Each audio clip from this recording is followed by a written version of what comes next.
मतलब यह नहीं है कि आपकी तैयारी अच्छी नहीं है। मेरा अपना फंडा है, आप एग्जामिनेशन हॉल में 100% नहीं दिया।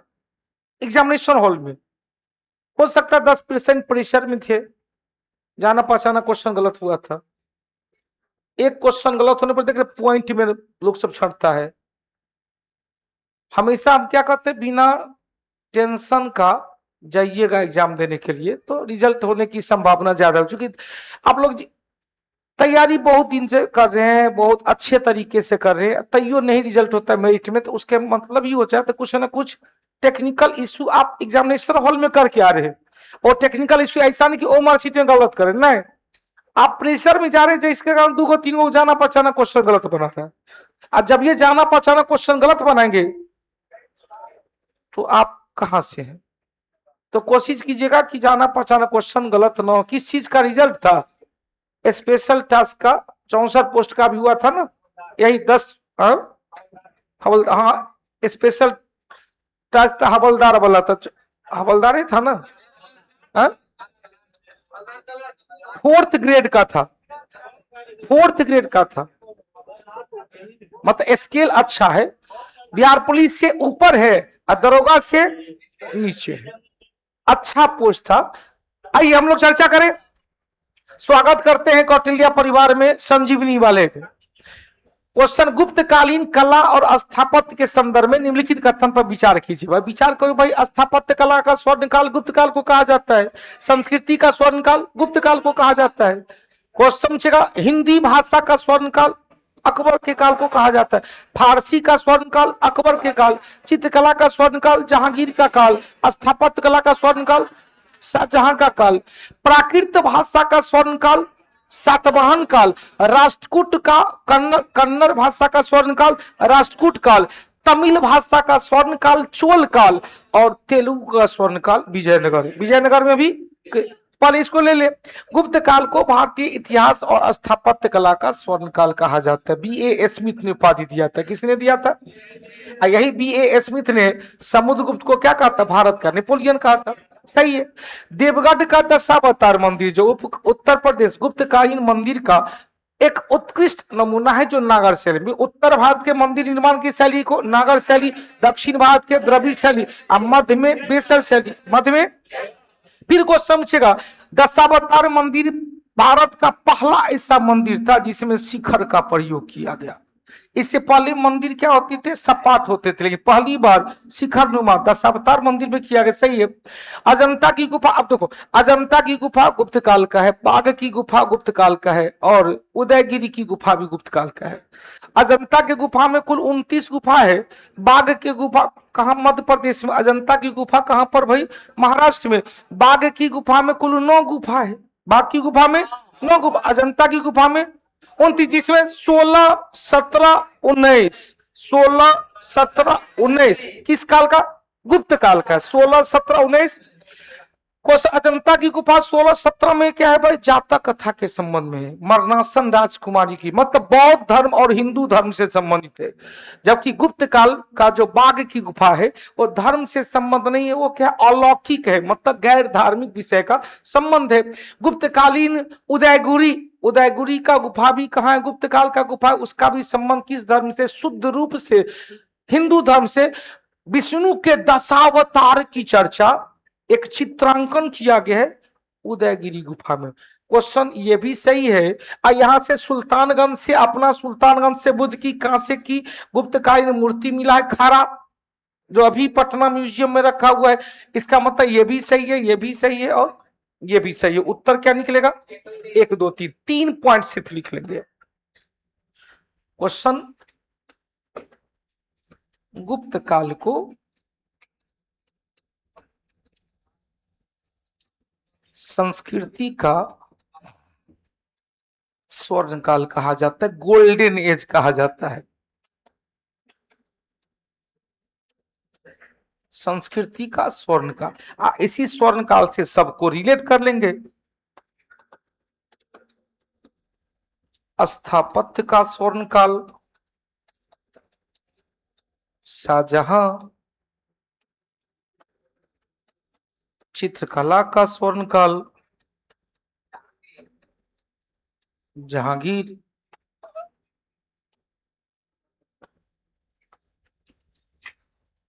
हिंदी एवं फारसी भाषा या फारसी साहित्य का स्वर्ण काल। अकबर, काजल बाबू, अमृता, खुशप्रीत, मोहम्मद हसन, शिव कुमार, सुजीत, मिथिलेश, कमल बीघा, सौरभ देव दरभंगिया, मनीष शंकर। हो गया क्वेश्चन पूछेगा प्राकृत साहित्य के या भाषा के हैं का स्वर्ण काल।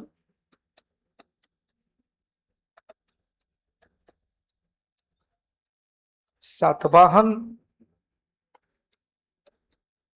तमिल साहित्य का स्वर्ण काल चोल काल।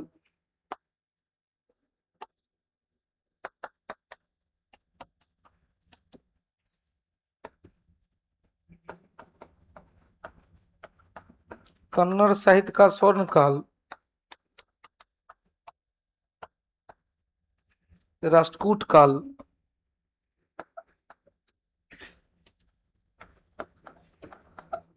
तेलुगु साहित्य का स्वर्ण काल विजयनगर, खासकर केडीआर। केडीआर समझ जाइएगा, कृष्णदेव राय। केडीआर कृष्णदेव राय।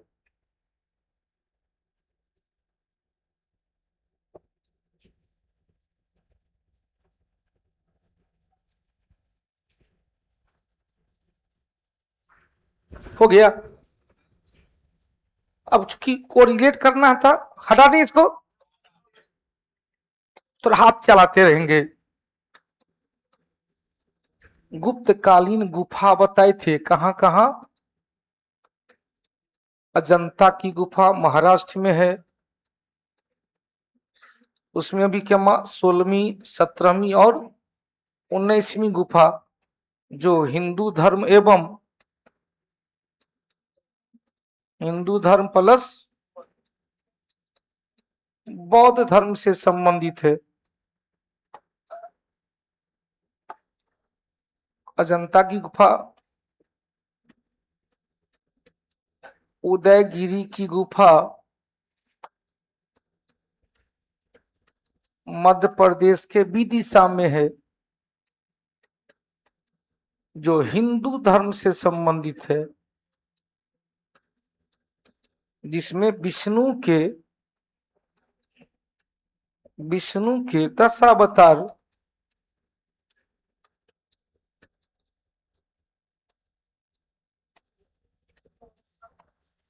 उदयगिरी पर्वत चित्रांकन है। विदिशा हमने लिख दिया, मतलब एग्जैक्ट है, कोई कंफ्यूजन नहीं। ठीक है। अब विष्णु के 10 अवतार किस पुराण में? मत्स्य पुराण में। क्वेश्चन, विष्णु के 10 अवतार की चर्चा पुराण में जाएंगे, मत्स्य पुराण में। मत्स्य पुराण में भी है, और इसी पुराण में सातवाहन वंश के बारे में भी जानकारी है। हाँ हो, सातवाहन वंश। अच्छा, इस गंदी बात हो गया। क्वेश्चन से, बाघ की गुफा भी कहां है? बाघ की गुफा भी कहां? मध्य प्रदेश में। इसमें धर्म नहीं है, या क्या अलौकिक साहित्य है, मतलब गैर धार्मिक साहित्य से। विषय वस्तु क्या है इसका? विषय वस्तु क्या है? गैर धार्मिक है, या इसे क्या कहा? अलौकिक। बाघ की गुफा में कुल 9 गुफा है। इसमें कितने गुफा? 9 गुफा है। अजंता में कुल कितना? कुल 29 गुफा है, जिससे 15, 16, 17 का संबंध है, गुप्त काल का है। चलिए अब हट जाते हैं। क्वेश्चन चेक, गुप्त वंश की स्थापना वो लिखाएंगे नहीं, गुप्त वंश की स्थापना श्री गुप्त के द्वारा किया गया, जबकि गुप्त वंश की वास्तविक संस्थापक चंद्रगुप्त प्रथम। चंद्रगुप्त। क्वेश्चन, पहला गुप्तकालीन शासक जिसने सोना का सिक्का जारी किया, चंद्रगुप्त प्रथम। पहला गुप्त शासक जिसने चांदी का रुपयक जारी किया, चंद्रगुप्त विक्रमादित्य। चंद्रगुप्त विक्रमादित्य। क्वेश्चन छेगा, किस गुप्त शासक ने बीना वादक सिक्का जारी किया, समुद्रगुप्त। किस गुप्त शासक ने व्याघ्र शैली का सिक्का जारी किया, चंद्रगुप्त द्वितीय। किस गुप्त शासक ने मयूर शैली का सिक्का जारी किया, कुमारगुप्त प्रथम। क्वेश्चन, सक्रोपम की उपाधि कौन धारण किया था, सक्रोपम स्कंदगुप्त। महेंद्रादित्य, शंकरादित्य, तो शंकरादित्य कुमारगुप्त प्रथम और सक्रोपम की उपाधि स्कंदगुप्त। क्वेश्चन, हून आक्रमण किनके काल में हुआ था, कुमारगुप्त। हून आक्रमण किनके काल में हुआ था, कुमारगुप्त प्रथम के काल में। हून आक्रमण को विफल किया था स्कंदगुप्त। नालंदा बौद्ध विहार की स्थापना कुमारगुप्त प्रथम के काल में। किसके काल में? अभी जितना क्वेश्चन बताया इसमें रिकॉल हुआ। पहला गुप्त शासक जिसने सोना का सिक्का जारी किया, चंद्रगुप्त प्रथम। पहला गुप्त शासक जिसने चांदी का रुपयक जारी किया, चंद्रगुप्त द्वितीय। बिना वादक सिक्का, समुद्रगुप्त। व्याघ्र शैली का सिक्का कौन, चंद्रगुप्त द्वितीय। को समझेगा, कुमारादित्य, शंकरादित्य की उपाधि कुमारगुप्त प्रथम। नालंदा बौद्ध विहार कुमारगुप्त प्रथम। सक्रोपम की उपाधि स्कंदगुप्त। हून आक्रमण हुआ था कुमारगुप्त प्रथम, हून आक्रमण को विफल किया गया स्कंदगुप्त। हटा देते हैं। कुछ प्राचीन दर्शन संप्रदाय के उनके मूल प्रवर्तक, भैया कुछ नहीं करना है। गौतम मुनि ने शंख बजाया, तो समझेगा शंख दर्शन। गौतम मुनि ने न्याय किया, कपिल मुनि ने शंख बजाया। क्वेश्चन, शंख कौन बजाया, शंख दर्शन कपिल मुनि ने। गौतम मुनि ने क्या किया, न्याय किया। पतंजलि ने योग सिखाया, पतंजलि ने। वैशेषिक का पाठ किसने दिया, कना दिया उल्लुक भट्ट, कना दिया उल्लुक भट्ट। को समझेगा। और एक आता है भैया, चारवाक दर्शन किसने दिया था, चारवाक ने दिया था। क्वेश्चन, बादरायण ने कौन सा, उत्तर मीमांसा को ही क्या कहते हैं, वेदांत दर्शन। 5 को तो दर्शन है। उत्तर निकल गया, 2 1 4 3। उत्तर क्या होगा, 2 1 4 3। क्वेश्चन, मक्खली पुत्र गौशाल ने आजीवक संप्रदाय की स्थापना किया था। महात्मा बुद्ध ने बौद्ध धर्म की स्थापना किया। ऋषभ देव ने जैन धर्म की स्थापना किया। हालांकि जैन धर्म के वास्तविक संस्थापक महावीर स्वामी, जो 24वें जैन तीर्थंकर थे। जैन धर्म में कुल बेटी कितना तीर्थंकर है, इनसे पूछे वही जवाब देंगे। 24। 23वें तीर्थंकर का नाम, पार्श्वनाथ का प्रतीक चिन्ह। बहुत अच्छा। ऋषभ के पास क्या था, वृषभ। ऋषभ के पास, अजीत के पास, अजीत दूसरे नंबर पर 2 हाथी था। 3 घोड़ा से संभव हो पाया, 3 घोड़ा से। गांधी जी के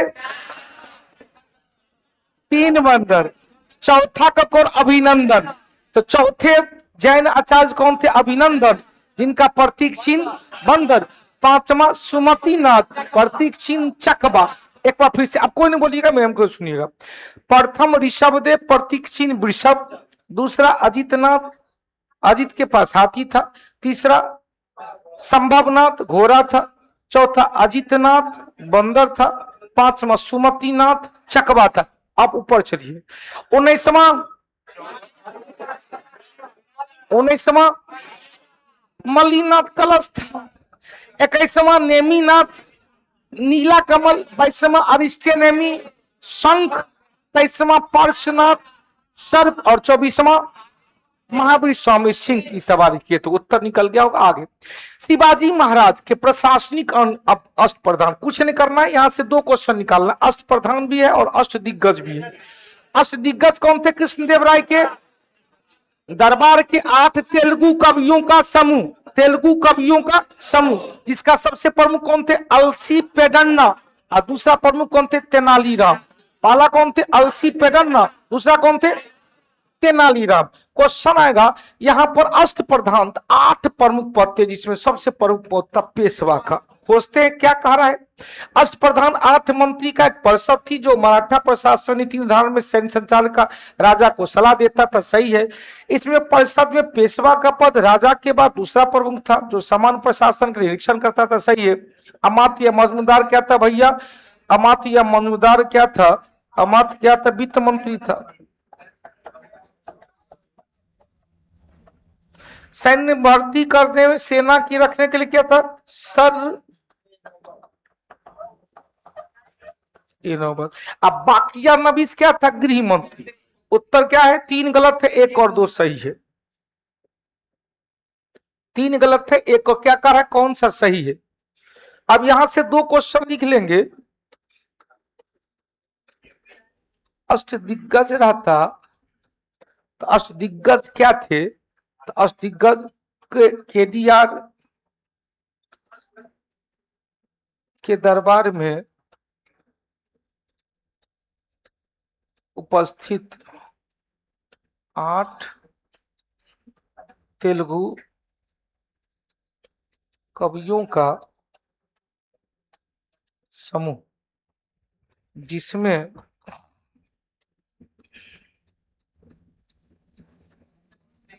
सबसे प्रमुख, आवाज नहीं, दूसरे को डिस्टर्ब नहीं होना चाहिए। कौन? अलसी पेडन्ना।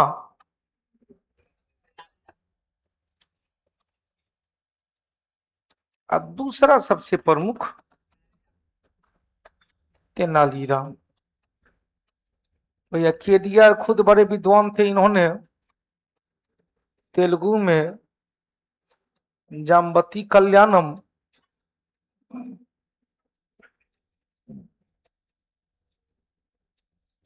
और संस्कृत में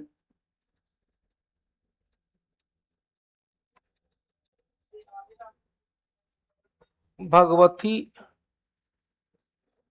जुकियम पुस्तक लिखे थे। अष्टप्रधान चले शिवाजी के मंत्रिपरिषद,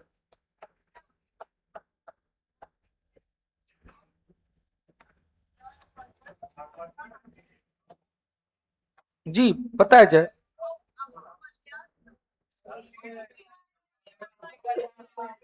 अच्छा सॉरी, उल्टा हो गया यहां ना।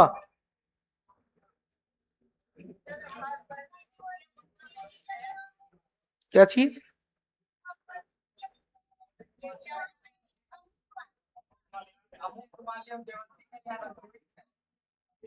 जाम्बती कल्याणम अमुक्त माल्यद भी है, भगवती जुखियम भी है। दुइये को नहीं याद है। ये क्या है? जाम्बती कल्याणम संस्कृत में है, अमुक्त माल्यद भी है।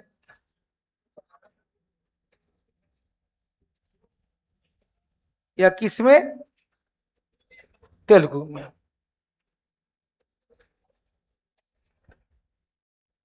हो गया।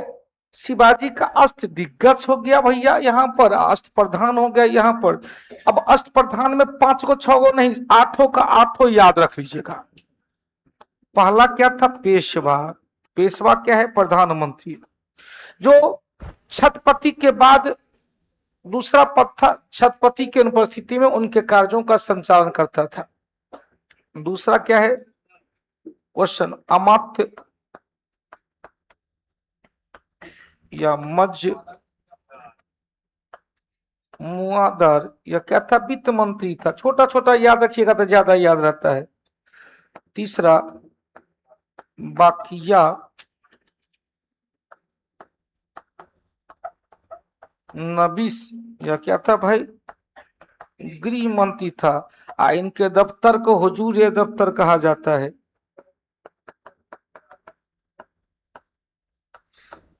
बाकिया नबीस के बाद चौथा चिटनिस, इसे कहते सर हाँ, सुवर्णिस, चिटनिस या सुवर्णिस, सुनरबिस, सुरनबिस। यह क्या करता, छत्रपति के आदेश को लिपिबद्ध करता था। डॉट क्वेश्चन, शाही पत्राचार विभाग। 4 हो गया। 5वां है सर ए नौबत, क्या था यह, प्रमुख सेनापति। अगला था सुमंत,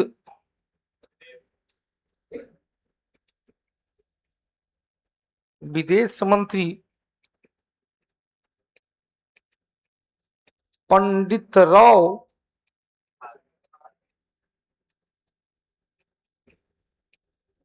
धार्मिक मंत्री। और मुख्य न्यायाधीश।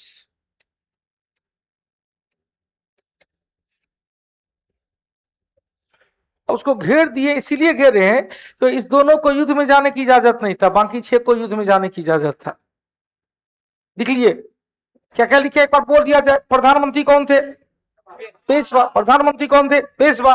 वित्त मंत्री कौन थे, वाक्यानवीस या कुछ। वाक्यानवीस क्या थे भैया, गृह मंत्री। अमात्य या मजूमदार क्या थे, वित्त मंत्री। शाही पत्राचार विभाग के प्रधान चिटनिस या सुरनबीस। प्रधानमंत्री कौन था, सर ए नौबत। विदेश मंत्री सुमंत। धार्मिक मंत्री पंडित राव। और मुख्य न्यायाधीश कौन था भाई,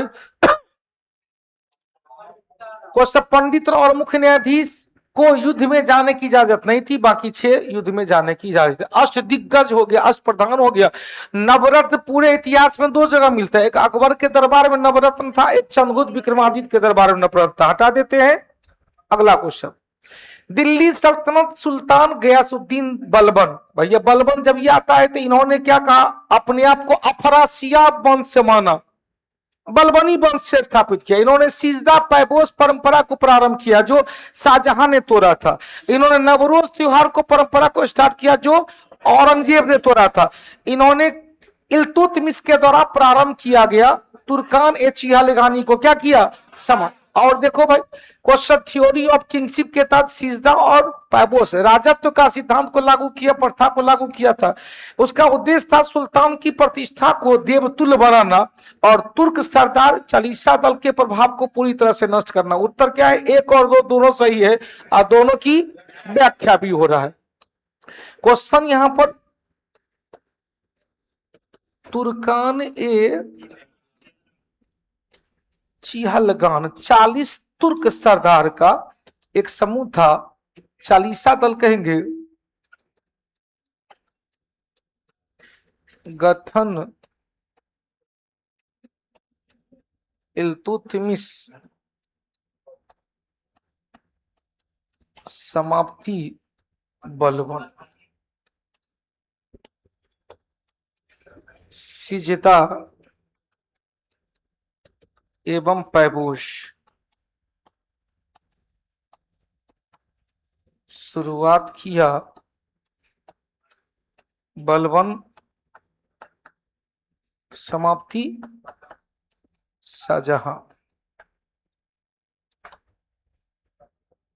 क्वेश्चन पूछेगा, नवरोज त्योहार 9 दिन तक चलता था।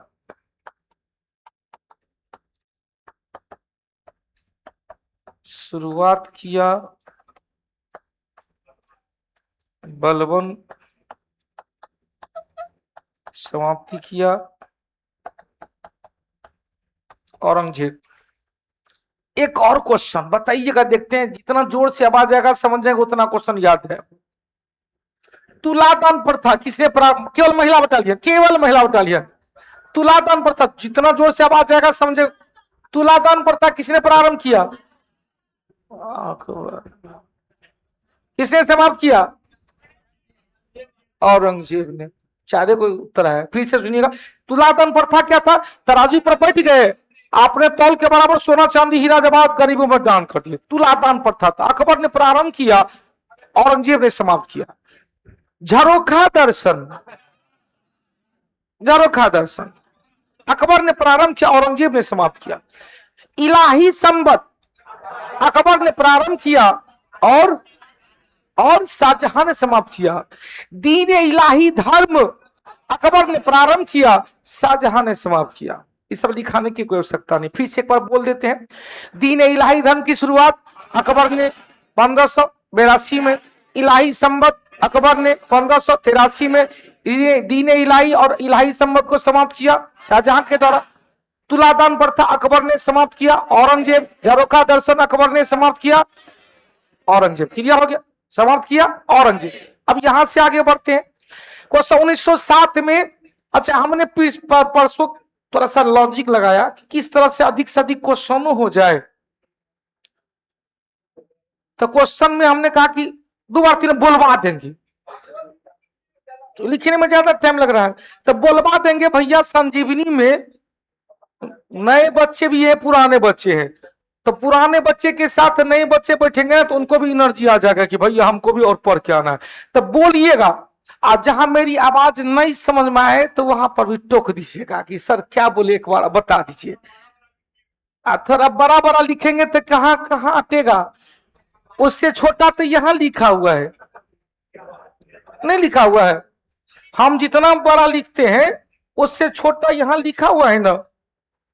बस शुरुआत। अब देखो कंफ्यूजन कहां होता है, जो पहली बार टर्म आप समझ रहे हो, पहली बार वो टर्म आ रहा है बलबन, नहीं हो लिखेंगे तो लिखते बल बन बलबन। आइए अगला क्वेश्चन। हमने 1907 में सूरत अधिवेशन, क्यों हुआ सूरत अधिवेशन? तो सूरत फूट कहा गया, जल्दी से समझिएगा।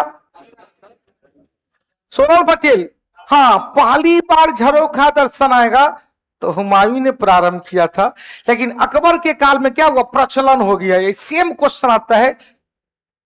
लंगर व्यवस्था की शुरुआत किया था पहला गुरु नानक, लंगर व्यवस्था को सुचारू किया दूसरा गुरु अंगद या लहना, अंगद लहना। झरोखा दर्शन की शुरुआत हुमायूं, प्रचलन किया अकबर, सुचारू किया अकबर, समाप्त किया औरंगजेब। आप जरा खड़े हो जाइए, खड़े हो जाइए। हमने पहले कहा था कि दायां हाथ गाल पे नहीं होना चाहिए, दायां हाथ में कलम होना चाहिए। बताइए तो झरोखा दर्शन किसने शुरुआत किया? कोई नहीं बोलेंगे, अब भगा देंगे क्लास से। तो झरोखा दर्शन की शुरुआत किसने किया था? नहीं, दोनों हाथ यहां था तो दिमाग कहां सो गया? यहां दिमाग तो रेस्ट स्टेज में चल गया था, जरत का, विराम का जरत में। जरत कितने प्रकार का? किसने प्रारंभ किया था महोदय? देख रहे हैं ना, विनोद देख रहा है ना? बैठिए, पुराने स्टूडेंट हैं, लंबा गैप के बाद फिर क्लास से जुड़े हैं। महिला बटालियन आप बताइए। हाँ,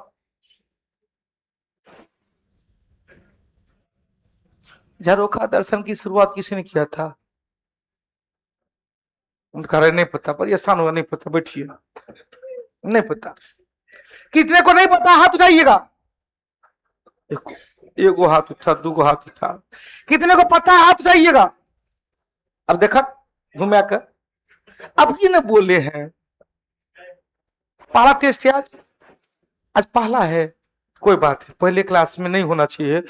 एकदम दिल्ली से देख रहे, जेपी रॉय दिल्ली से क्लास कर रहे, बहुत अच्छा। एक बार बोल लीजिएगा, नहीं बोले इसीलिए नहीं पता है, बोलते ना तो पता हो जाता। अब कहेगा सर झरोखा दर्शन क्या होता है, वो समझ लेते ना तो हो जाता। पर्दे न उठाओ, पर्दे में नहीं, पर्दे में रहने दो, पर्दा न उठाओ, पर्दा जो उठ गया तो भेद खुल जाएगा। तो ये जो पर्दा वाला है वही झरोखा है, हुल्की मारना। अपनी भाषा में क्या कहेंगे? हुल्की मारना। हुल्की मारना समझते हैं ना, ताक झांक करना, उसे क्या कहेंगे? है झरोखा दर्शन कहेंगे। आप समझ में आया? झरोखा दर्शन मतलब ताक झांक। शुरुआत किया कौन? हुमायूं। प्रचलन किया, बंद किया औरंगजेब।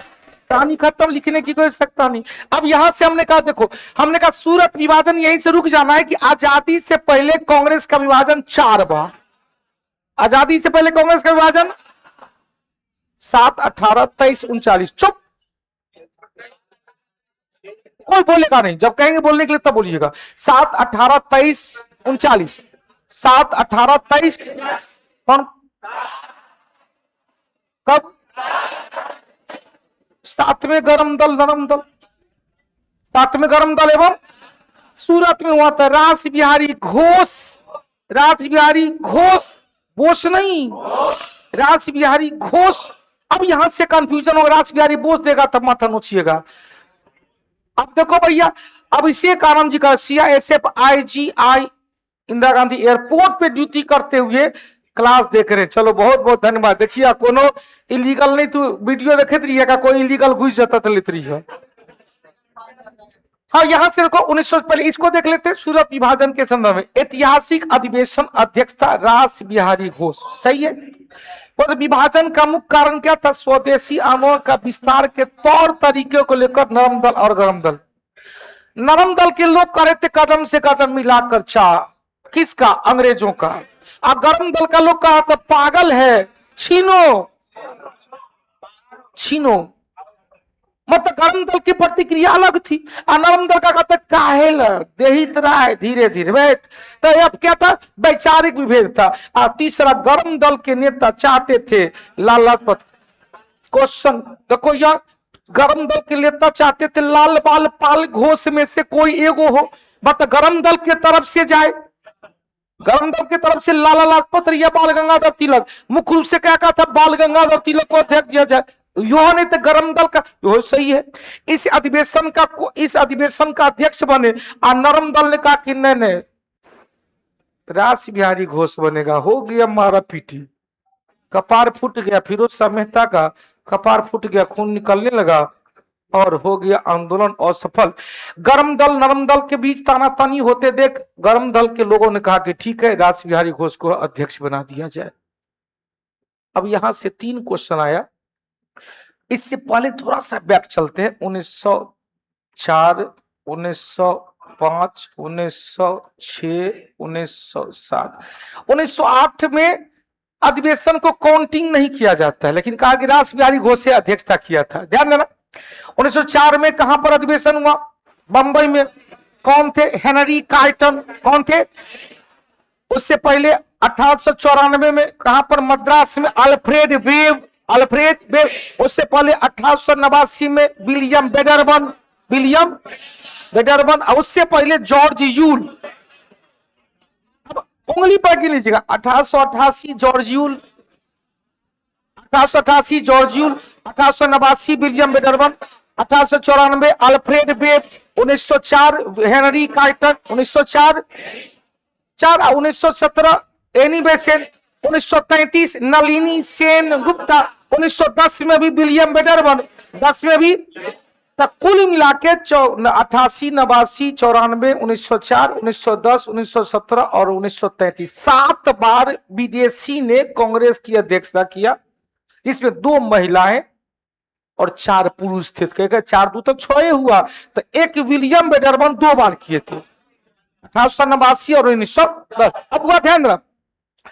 1905 में बनारस में अधिवेशन हुआ। बनारस अधिवेशन दिसंबर में पहले होता था, 1930 के बाद जनवरी में होने लगा। 1905 का बनारस अधिवेशन गोपाल कृष्ण गोखले अध्यक्ष थे, और जिसमें कहा गया कि भैया बंग भंग आंदोलन का विरोध किया गया। भाई नहीं, बंगाल विभाजन का विरोध किया गया, और आंदोलन जो इसके खिलाफ लगाया गया था बंग भंग विरोधी आंदोलन, उसको समर्थन कर दिया गया। 1906 में स्वराज प्रस्ताव आया था दादा बनोजी। आप पिछले क्लास में हमने क्या बताया था? दादा बनोजी वयोवृद्ध थे, अध्यक्षीय भाषण भी नहीं पढ़ पा रहे थे। भाषण कौन पढ़ा था? गोपाल कृष्ण गोखले। अध्यक्षीय भाषण को कौन पढ़ा था? गोपाल। 1906 में कांग्रेस की अध्यक्षता कौन किया था? दादा भाई नौरोजी। कौन किया था 1906 में? एक मिनट जल्दी से खड़े होकर बोलिएगा। 1906 में कांग्रेस की अध्यक्षता कौन किया था? अब समझ गए हम किनको कहे हैं, किनको हम किनसे क्वेश्चन पूछ रहे हैं। Very good. 1906 में कांग्रेस की अध्यक्षता कौन किया? फिर डांट पड़ जाएगा। कौन किया? दादा भाई नौरोजी, ये बोलना है। कितनी बार किया? 1886, 1893, 1906, 86, 93, 6। कलकत्ता लाहौर, कलकत्ता, कलकत्ता लाहौर, कलकत्ता लाहौर, कलकत्ता लाहौर, 1886, 1893, 1906। अब हुआ देखो, हमने कहा 1906 में दादा भाई नौरोजी, जिसे भारत का वयोवृद्ध कहा गया, ग्लैडस्टोन कहा गया, ओल्ड मैन ऑफ इंडिया कहा गया। 1906 में बहुत ज्यादा एज हो गया था, इसलिए अध्यक्षीय भाषण कौन पढ़ा था? गोपाल कृष्ण गोखले, महात्मा गांधी के राजनीतिक गुरु। 1907 में बर्दाश्त से फाजुल होगा, कहा कि अब नहीं मानेंगे, और हमारा तरफ से ई रहेगा, यही रहेगा। कहा कि रे भाई बर्दाश्त करो अभी। 7 में पड़ गई फूट, टोका टोकी बंद, भात दाल बंद। पहले टोका टोकी बंद होता है, फिर भात दाल बंद हो जाता है। तो एक महिला यदि चाहती है तो दूरी को कम भी कर सकती है, एक महिला चाहे तो दूरी को और बढ़ा भी दे। क्या एक महिला, भाई घर की फूट में भी महिला का योगदान होता है, घर को जोड़ के रखने में भी महिला का योगदान होता है। सही है, 100% सही है। लेकिन बाकल ये सब है, बाकल जो महिला की बात को मान लेता है। नहीं, घर की फूट में हमने दोनों एग्जांपल दिए। घर की फूट में महिला का योगदान, घर को बांध के रखने में भी। तब देखो, एनी बेसेंट आयरलैंड की महिला थी, थियोसॉफिकल सोसाइटी के स्टार प्रचारक के रूप में भारत आई थी, भारत में रह गई थी। ऐसी एनी बेसेंट के प्रयास से कांग्रेस का गरम दल और नरम दल का एकीकरण, किसके प्रयास से? किसके प्रयास से? 1916 में हुआ था। 1916 में तिलक एवं जिन्ना के प्रयास से लखनऊ अधिवेशन में मुस्लिम लीग एवं कांग्रेस के बीच समझौता होने का कारण था कि कांग्रेस ने मुस्लिम लीग के पृथक निर्वाचन क्षेत्र को मान लिया था। 1918 में मॉन्टेग्यू चेम्सफोर्ड सुधार का विरोध के कारण सुरेंद्रनाथ बनर्जी ने इंडियन लिबरल एसोसिएशन 1919 में पहले प्रस्ताव आ गया था 18 में।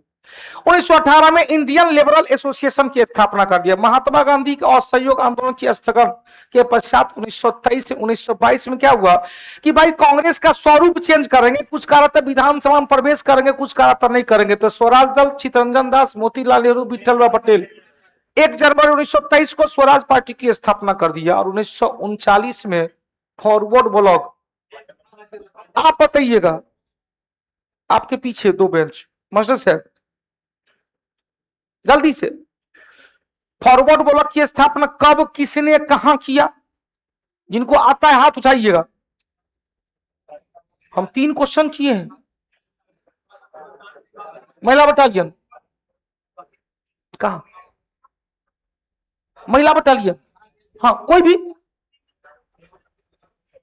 हेलो,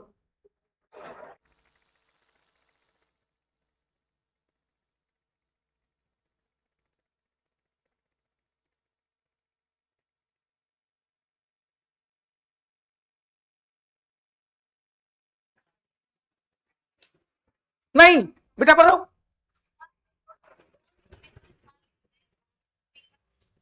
हाँ हो गया, कोई बैठा। और आगे आगे पहला बेंच, दूसरा बेंच, तीसरा बेंच, चौथा होगा तो पहला बेंच, दूसरा, तीसरा, चौथा, पांचवा, छठा, सातवां, आठवां, 9वां, 10वां, 11वां, 12वां। इधर से इसरो में कोई, हमने 3 क्वेश्चन किया है। फॉरवर्ड ब्लॉक की स्थापना कब, किसने और कहां किया? फॉरवर्ड ब्लॉक की स्थापना सिंगापुर में तो आईने से, उत्तर प्रदेश के उन्नाव में, उत्तर प्रदेश के उन्नाव, रायबरेली के पास है? जो पूछ रहा, दिल्ली था, महाराष्ट्र ने, अमेरिका में था। उत्तर प्रदेश के उन्नाव में 1939 में किसके द्वारा? प्रदीप कुमार के द्वारा। अच्छा, कि कहां पर? उत्तर प्रदेश के उन्नाव। उत्तर निकल गया होगा, इसका क्या होगा उत्तर? चल अगला क्वेश्चन चले। अब होगा सन्यासी विद्रोह। सन्यासी है, संथाल है, मुंडा है, खोंड है। सन्यासी विद्रोह, संथाल, संथाल को क्या भाई? सन्यासी विद्रोह केंद्र सरकार और संन्यास, संथाल, सिद्धो, कानो, चांद भैरव, मुंडा, बिरसा मुंडा और खोंड विद्रोह, चक बिसोई। अब यहां से ध्यान देना, इसी खोंड में क्या था, नरबलि प्रथा का प्रचलन था। कहा? खोंड में, उड़ीसा के खोंड जनजाति में, उड़ीसा के नरबलि प्रथा का प्रचलन था, जिसमें कहा गया था कि भैया यदि धरती माता नाखुश हो गई है, उपज कम देने लगा है, तो किसी व्यक्ति का गर्दन हलाली करके और उसके खून को उस एरिया में फेंक दिया जाए, छींट दिया जाए, तो धरती माता खुश हो जाती है और फिर दुगुना तिगुना उपज होने लगता। कहा कि इससे क्या होगा? हार्डिंग प्रथम के काल में, हार्डिंग प्रथम, इसका काल रहा 44 से लेकर 48 तक। हार्डिंग प्रथम द्वितीय दिल्ली दरबार, हार्डिंग प्रथम के काल में। दूसरा का काल रहा 10 से लेकर 16 तक, 1910 से। हम यहां चर्चा कर रहे हैं 1844 से 1848 तक। हार्डिंग प्रथम के काल में कैंपबेल के नेतृत्व में, किसके नेतृत्व में? किसके नेतृत्व में? कैंपबेल के नेतृत्व में। किसके नेतृत्व में? किसके काल में? किसके नेतृत्व में? के नेतृत्व में, या खोंड जनजाति में जो नरबलि प्रथा था समाप्त किया था। किसके नेतृत्व में? कब? 1846 में, 1846। क्लियर हो गया? मुंडा विद्रोह, बिरसा मुंडा, बिरसा मुंडा को जेल में पकड़ के डाल दिया गया, गोरखपुर जेल में उनकी मृत्यु हो गई। उत्तर निकल गया 2-1। अगला चले, ब्रिटिश भारत के सामाजिक धार्मिक सुधार आंदोलन से जुड़ी हुई कालक्रम के अनुसार बताइए। बड़ा ये कालक्रम, राजा राम मोहन राय ने ब्रह्म समाज की स्थापना किया 1828। ईश्वर चंद्र विद्यासागर के प्रयास से हिंदू विधवा पुनर्विवाह 1856।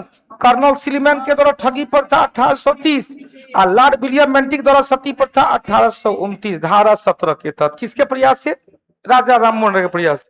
उत्तर आएगा 1-4-3-2, 1-4-3-2, 1-4-3-2। एक और जोड़ दीजिएगा, 1843 में दास प्रथा, एलेन बरो के काल में।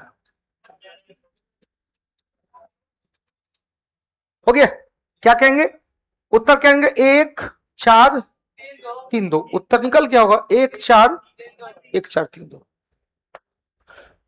1919 में गांधी जी ने रॉलेट एक्ट के विरोध में देशव्यापी रॉलेट सत्याग्रह, डेट भी सब याद रखिएगा, सत्याग्रह शुरुआत के एक सत्याग्रह सभा का गठन किया। भैया यहां पर डेट सत्याग्रह सभा 6 अप्रैल 1919 में।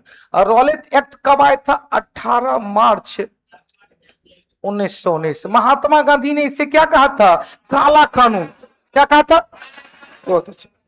उस रॉलेट एक्ट के तहत हुआ था क्या कि भाई एक आता सेडिमेन कमीशन के सिफारिश पर। कौन सी समिति आता है? रॉलेट एक्ट किसके सिफारिश पर लाया गया था?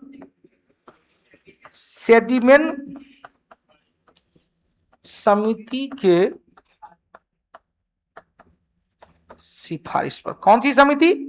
सेडिमेन समिति सिफारिश पर। कब आया था भैया? 18 मार्च। क्या कहा गया था? 2 साल तक बिना सूचना का आपको जेल में रखा जा सकता है। कितने साल तक? बिना कोई सबूत ग्रहण किए हुए 2 साल तक आपको जेल में ठूस सकते हैं। यही क्वेश्चन ध्यान रखना। इसी रॉलेट एक्ट को महात्मा गांधी ने काला कानून कह दिया। किसने कहा? एमजी ने रॉलेट एक्ट को क्या कहा भाई? काला कानून कहा। इसी काला कानून के तहत क्या हुआ? डॉक्टर सतपाल और सैफुद्दीन किचली की गिरफ्तारी हो गई। किसकी? पंजाब के बहुत प्रमुख चर्चित नेता थे, लोकप्रिय नेता थे डॉक्टर सतपाल और सैफुद्दीन किचली की गिरफ्तारी। अपने लोकप्रिय नेता के गिरफ्तारी के विरोध में 13 अप्रैल 1919 पंजाब में लहारी पर्व चल रहा था। पंजाब में बैसाखी पर्व चल रहा था और उसी दिन क्या हुआ भैया? सभा का आयोजन हुआ। जनरल आर डायक नामक सेनापति चल गया सेना पहुंच के, हालांकि रात में मार्शल लागू हो गया था। हंसराज भारतीय था, चलाया था। उत्तर निकाली क्या था?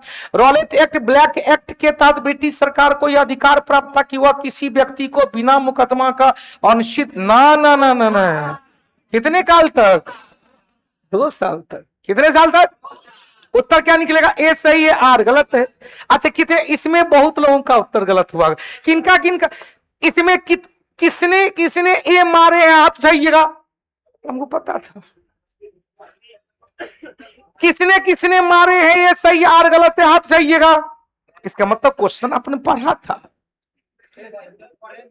अनिश्चित काल मतलब 2 साल है, अनिश्चित काल ही है। अगला क्वेश्चन 1922 में पाया गया में, भैया गया में आयोजित है। अब कभी कभी दे देगा 1922 का गया अधिवेशन के महाधिवेशन था,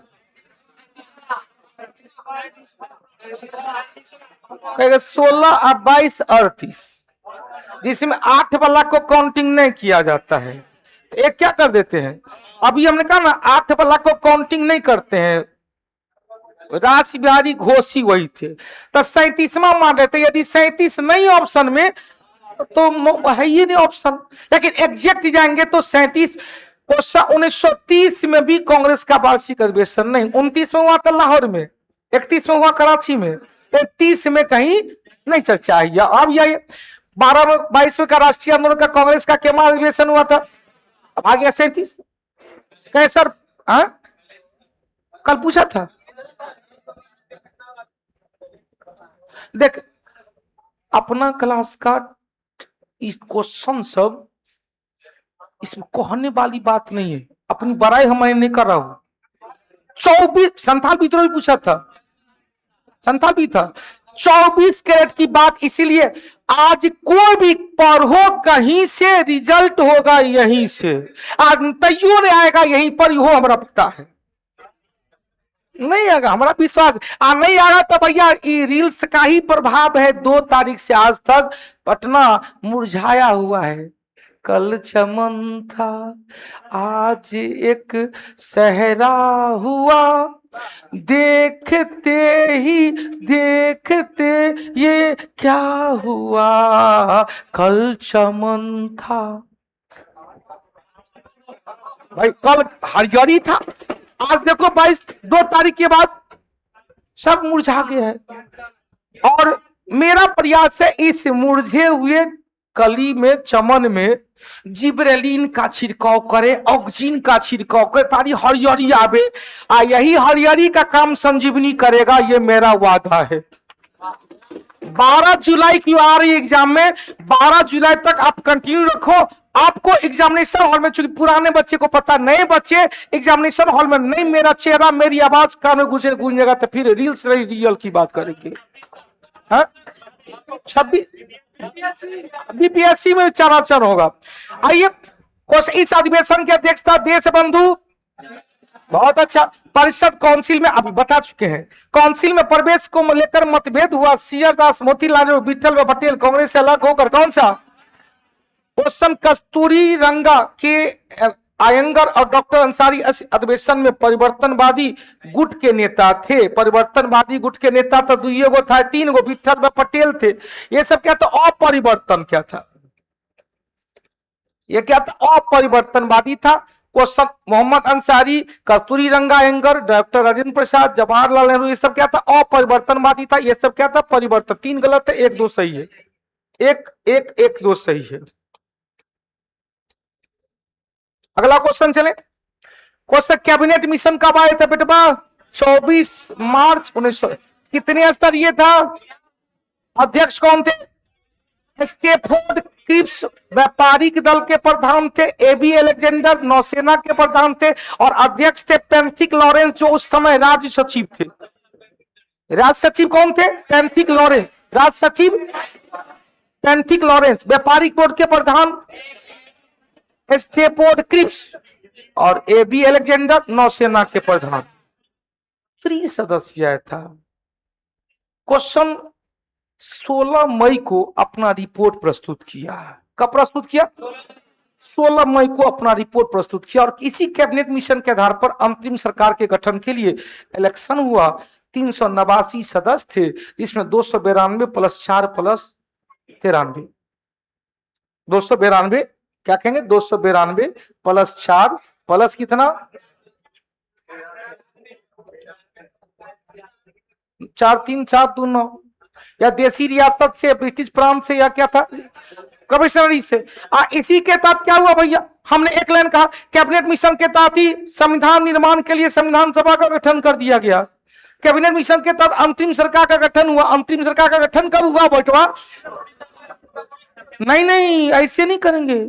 24 अगस्त को अंतरिम सरकार का गठन किया, मुस्लिम लीग नहीं हुआ तो बर्खास्त किया गया। अंत में 2 सितंबर 1946 को 14 सदस्यीय मंत्रिपरिषद था, जिसमें 6 कांग्रेस का, 5 मुस्लिम लीग का, 1 ईसाई, 1 सिख और 1 पर्शियन। 6 5 11 1 12 1 13 1। रक्षा मंत्री कौन थे? बल्लभ देव सिंह, सिख संप्रदाय से। रक्षा मंत्री कौन थे? बल्लभ दी। अब बेटवा यहां से क्वेश्चन निकला, ब्रिटिश कैबिनेट मिशन 3 सदस्य था, Pethick Lawrence, sir Stafford Cripps, AB Alexander. अध्यक्ष कौन थे? नौसेना के प्रधान, व्यापारी बोर्ड के प्रधान। इस मिशन के भारत के लिए एक त्रिस्तरीय प्रशासनिक ढांचा को अलग से मुस्लिम लीग और की पृथक पाकिस्तान की मांग नहीं होने के कारण बर्खास्त कर दिया। इस मिशन की सिफारिश के आधार पर भारत की संविधान सभा का गठन किया। उत्तर क्या होगा? 1 2 3 सही। हाँ हो। अरे भैया क्या लिखा हुआ है पहले ही देखो, पाकिस्तान की मांग को पूरा नहीं होने के कारण स्वीकार कर लिया। एक मिनट सुनो। इस मिशन ने भारत के लिए एक त्रिस्तरीय, बिल्कुल सही है क्वेश्चन, मुस्लिम लीग की पृथक पाकिस्तान की मांग को पूरी तरह से स्वीकार कर लिया ना, सॉरी, पूरी तरह से स्वीकार नहीं किया गया। तब तो शुरुआत में आया ही नहीं, आया तो फिर चल गया, क्योंकि पाकिस्तान की कहीं स्पष्ट चर्चा नहीं थी। उत्तर बी गलत है, 1 और 3 से, सॉरी बेटा, 1 और 3 से। जलवायु और ऋतु के संदर्भ में आज एनसीईआरटी का क्लास 7वां क्लास स्टार्ट हुआ है। 7वां क्लास का पहला चैप्टर था पर्यावरण, भौतिक पर्यावरण, प्राकृतिक पर्यावरण। भाई लाजवाब टॉपिक था। इसके बाद का जो टॉपिक है वो सब आप लोग पढ़ते हैं, पृथ्वी की आंतरिक संरचना, चट्टान, भूकंप, ज्वालामुखी, वायुमंडल के बिन पढ़ते हैं, मानव बस्तियां, ये जो अपर क्लास में। हाँ, लेकिन है क्या 7वां क्लास का है तो 3 पॉइंट में रखा गया। स्थल मंडल को बताएंगे, स्थल मंडल किसे कहते हैं? हाथ उठा करके बताइए। Very good. एनसीईआरटी क्लास की है क्या? अच्छा, वही तो, इतना खोल के तो नहीं। स्थल मंडल, लिथोस्फीयर, लिथो बस किसे कहेंगे? क्वेश्चन, क्रस्ट, अपर क्रस्ट, लोअर क्रस्ट और अपर मेंटल। अपर क्रस्ट, लोअर क्रस्ट और अपर मेंटल को सामूहिक रूप से लिथोस्फीयर, स्थल मंडल कहा जाता है, जो सॉलिड अवस्था में। बड़ी मजा आ रहा है एनसीईआरटी क्लास पर में। क्यों? क्योंकि हम भी बाप जन्म में नहीं पढ़े थे, पढ़े थे 9वां 10वां, 9वां 10वां का पढ़े थे भाई, 9 10 11 12 पढ़े थे, 6ठा 7वां नहीं पढ़े थे। और 6ठा क्लास का पर्यावरण के लिए आओ बच्चे तुम्हें दिखाऊं झांक हिंदुस्तान की, खाली 1.5 पेज वही लिखल है। पर्यावरण किसे कहते हैं? तो गर्मी छुट्टी से पहले यहाँ बाग था, बगीचा था, गेंदा का फूल था। गर्मी छुट्टी के बाद आए हैं तो ये सब खो दिया गया। तो पूछे मास्टर से क्या हो रहा है, ये फूल सब कहाँ गया? कहा यहाँ महल बन रहा है। तो अच्छा है क्वेश्चन। जलवायु और ऋतु के संदर्भ में भारत की जलवायु मुख्य रूप से कैसा जलवायु है? पक्का? क्यों है? क्योंकि यदि कायदे से देखा जाए, ध्यान देना, कायदे से देखा जाए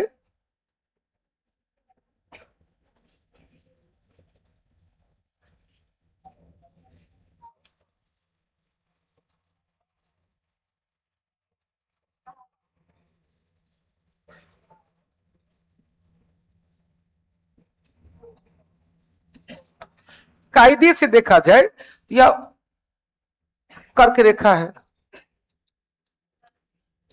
कर्क रेखा के दक्षिण में क्या है? उष्ण कटिबंध। कर्क रेखा के उत्तर में क्या है?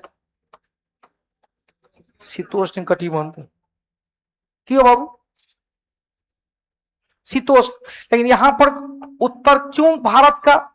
यहां से यहां तक क्या हिमालय पर्वतमाला या क्या हिमालय, यहाँ पर क्या अरब सागर, यहाँ पर क्या बंगाल की खाड़ी, यहाँ पर क्या हिंद महासागर। भारत की जलवायु को न तो उष्ण कटिबंध रहने दिया, न ही शीतोष्ण रहने दिया, बल्कि भारत की जलवायु को कैसा? उष्ण कटिबंधीय मानसूनी जलवायु। कैसा जलवायु? क्वेश्चन अब स्पेशलाइज कर देगा। प्रायद्वीपीय भारत में मुख्य रूप से कैसी जलवायु? उष्णकटिबंध। उत्तर भारत में मुख्य रूप से कैसी जलवायु? अब भारत की जलवायु उष्ण कटिबंधीय मानसूनी जलवायु। रीजन बीचों बीच करके रेखा, उत्तर में स्थित हिमालय, दक्षिण में हिंद महासागर, पश्चिम पूरब में अरब सागर, पूरब में बंगाल की खाड़ी, पश्चिम में अरब सागर। उत्तर निकल गया। हिमालय की स्थिति हिंद महासागर से प्रभावित होता है। शीत ऋतु में उत्तर पश्चिम भारत मतलब पंजाब हरियाणा के क्षेत्र में होने वाली वर्षा पश्चिम विक्षोभ जिसकी उत्पत्ति कहां होती है? भूमध्य सागर में। आर्द्रता ग्रहण करता कहां? कैस्पियन सागर में। यह पश्चिम विक्षोभ द्वारा होने वाली वर्षा रबी फसल के लिए अत्यधिक हानिकारक नहीं है। तो यह क्वेश्चन बहुत लोग गलत किया होगा। रीजन पढ़ानी जा यो सही है, यो सही है, रबी फसल के वर्ष है, ये पूरा यही देखा एक बढ़िया है, चल 1 2 3 सही है। क्वेश्चन रबी फसल के लिए लाभकारी है। इस वर्षा को टॉनिक कहा जाता है। वो यही वर्षा कभी इतना तगड़ा रहता है कि उत्तर प्रदेश अपना बिहार में वर्षा करता है। और कभी कभी क्या होता है, मानसून से पहले भी वर्षा होती है। मानसून पूर्व की वर्षा को राजस्थान में मावट कहा जाता है। राजस्थान में मावट कहा जाता है। क्वेश्चन मानसून पूर्व की वर्षा को असम में चाय की वर्षा बोडो चिल्ला कहा जाता है। कर्नाटक में चेरी ब्लॉसम कहा जाता है। प्रायद्वीपीय भारत के आंतरिक क्षेत्र में आम्र वर्षा कहा जाता है। क्लियर? उत्तर 1 और 2 सही है। अगला क्वेश्चन चले। भारत में प्रमुख जैव आरक्षित क्षेत्र नोकरक कहां पर है? मेघालय में। सिमलीपाल कहां पर? उड़ीसा। दिहांग देवांग कहां पर? अरुणाचल। पंचमढ़ी कहां पर? 2 1 4 3। क्वेश्चन कितने जैव आरक्षित क्षेत्र है भाई? 18 है। 18 में कितने को यूनेस्को के साइट पर मान्यता दे दिया गया? 13 हो गया यूनेस्को के साइट पर। ठीक है। अगला क्वेश्चन पश्चिमी घाट, ध्यान देना क्वेश्चन है। पश्चिमी घाट वेस्टर्न घाट को अत्यधिक जैव विविधता के कारण विश्व के हॉट स्पॉट। भारत में कितना? विश्व में कितना? 36। विश्व में, भारत में। क्वेश्चन शामिल। पश्चिमी घाट एक निरंतर पर्वत श्रृंखला है जो अरब सागर से आने वाली मानसूनी हवा को रोक कर तीव्र वर्षा करती है, अतः सदाबहार। 2 और 1 और 2 दोनों सही है। दोनों की व्याख्या। 4 हॉट स्पॉट है भारत में। क्या भाई? विश्व में हॉट स्पॉट एरिया 36 है। भारत में 4 है। पहला है पश्चिमी घाट,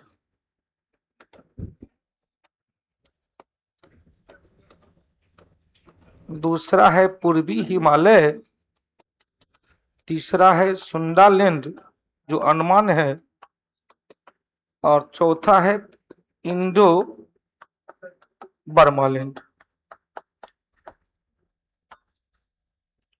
हो गया? आगे बढ़े बढ़े आगे। कौन बेटा? सुंडालैंड जो अंडमान निकोबार है, AND। कहां बेटा? ये इंडो बर्मालैंड। दिक्कत हो तो पूछ लीजिएगा। विश्व में 36, भारत में 4। भारत में पहला कौन? पश्चिमी घाट। दूसरा कौन? पूर्वी हिमालय। दूसरा कौन? पूर्वी हिमालय। तीसरा कौन? इंडो बर्मालैंड। और चौथा कौन? सुंडालैंड। सुंडा न रहेगा तो अंडमान निकोबार, सुंडा नहीं रहेगा तो अंडमान निकोबार। कोई बताएंगे अंडमान निकोबार को अलग कौन करता है?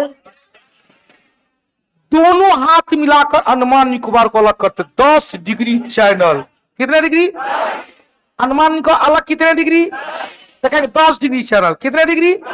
8 डिग्री चैनल लक्षद्वीप समूह और मालदीव को। लक्षद्वीप समूह और भारत में कृषि और फसल के संदर्भ में विचार कीजिए भाई। रबी फसल को बुआई अक्टूबर नवंबर में होती है, इनकी कटाई मार्च अप्रैल। बिल्कुल सही है। गेहूं है, जौ है, चना, सरसों। खरीफ फसल की शुरुआत जून जुलाई में होती है, मानसून के आगमन के साथ होती है। धान है, मक्का है, बाजरा का है। सब ऑप्शनों पर लीजिएगा, एको को यदि गलत होगा तो ऑप्शन गलत हो जाएगा। वैसे जायद फसलें 2 बार होती है, रबी और खरीफ फसल के बीच में शुष्क महीनों में किया जाता है। उगाई क्वेश्चन मार्च से जून। उगाई के माने तरबूजा है, खरबूजा। 1 2 3 सही है। अब यहां से उंगली पर मेरे हाथ पर ध्यान दीजिए। कहिएगा चावल, चावल, जौ, जौ है, चावल, ज्वार, बाजरा, मक्का। कौन कौन कहे? आपको, अब कोई नहीं बोलिएगा, हम ही को बोले थे। चावल, ज्वार, बाजरा, मक्का, बोलिए तो। दाल में 3 दाल, मूंग, उड़द, अरहर। मूंग, उड़द, अरहर। मूंग, तेल में सूरजमुखी, मूंगफली, सोयाबीन और तिल। तेल में कौन कौन? मूंगफली, सूरजमुखी, सोयाबीन और तिल। तब कौन भाई? जूट और कपास। जूट और मूंगफली, जूट और कपास। तंबाकू एवं गन्ना। तंबाकू, गन्ना, भिंडी, ये सभी खरीफ फसल है। कल दिखा देंगे, चिंता न करेंगे। विश्व की प्रमुख अस्थाई ठंड पवन, अस्थाई ठंडी गर्मी दोनों कहा रहा है। क्वेश्चन, चिनुक जिसे आइस ईटर कहा जाता है। क्वेश्चन, रॉकी पर्वत के पूर्वी ढाल पर, रॉकी पर्वत के पूर्व, गर्म पवन सही है। फोन क्या है? गर्म न होकर ठंडी पवन है। 1 मिनट, नहीं ये भी गर्मी है, सॉरी गर्मी। ये कहा, इसे कहते हैं क्लाइमेट ओरेसिस। क्लाइमेट ओरेसिस। आल्प्स पर्वत के उत्तरी ढाल पर, यह क्या है? पूर्वी ढाल पर, यह क्या? उत्तरी ढाल पर। क्वेश्चन, मिस्ट्रल कहां चलती है भाई? फ्रांस, स्पेन में। और खमसीन कहां पर? मिस्र में। गिबली कहां पर? लीबिया में गिबली। चिली में, ट्यूनेशिया में चिली। क्वेश्चन आएगा, ये खमसीन किसका रूप है? सिरोको का। सिरोको कहते रक्त वृष्टि। या कहां? सहारा मरुस्थल से इटली की ओर चलने वाली। उत्तर निकल 2-1-4-3, 2-1-4-3। क्वेश्चन से, विभिन्न प्रकार के चट्टान के कथन में आग्नेय चट्टान मैग्मा लावा के जमने से बनती है। प्राथमिक चट्टान कहते हैं, बिल्कुल सही है। ग्रेनाइट क्या है? आंतरिक, या क्या कहेंगे? आंतरिक। इसे क्या कहते हैं? बैसाल्ट कहते हैं, बाहरी।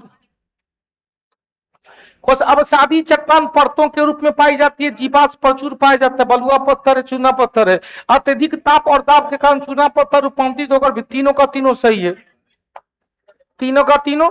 अब यहां से मेरे हाथ पर देंगे ध्यान। सबसे, पृथ्वी के क्रस्ट पे सबसे ज्यादा फैला हुआ परतदार चट्टान। पृथ्वी के आयतन में सबसे ज्यादा आग्नेय चट्टान।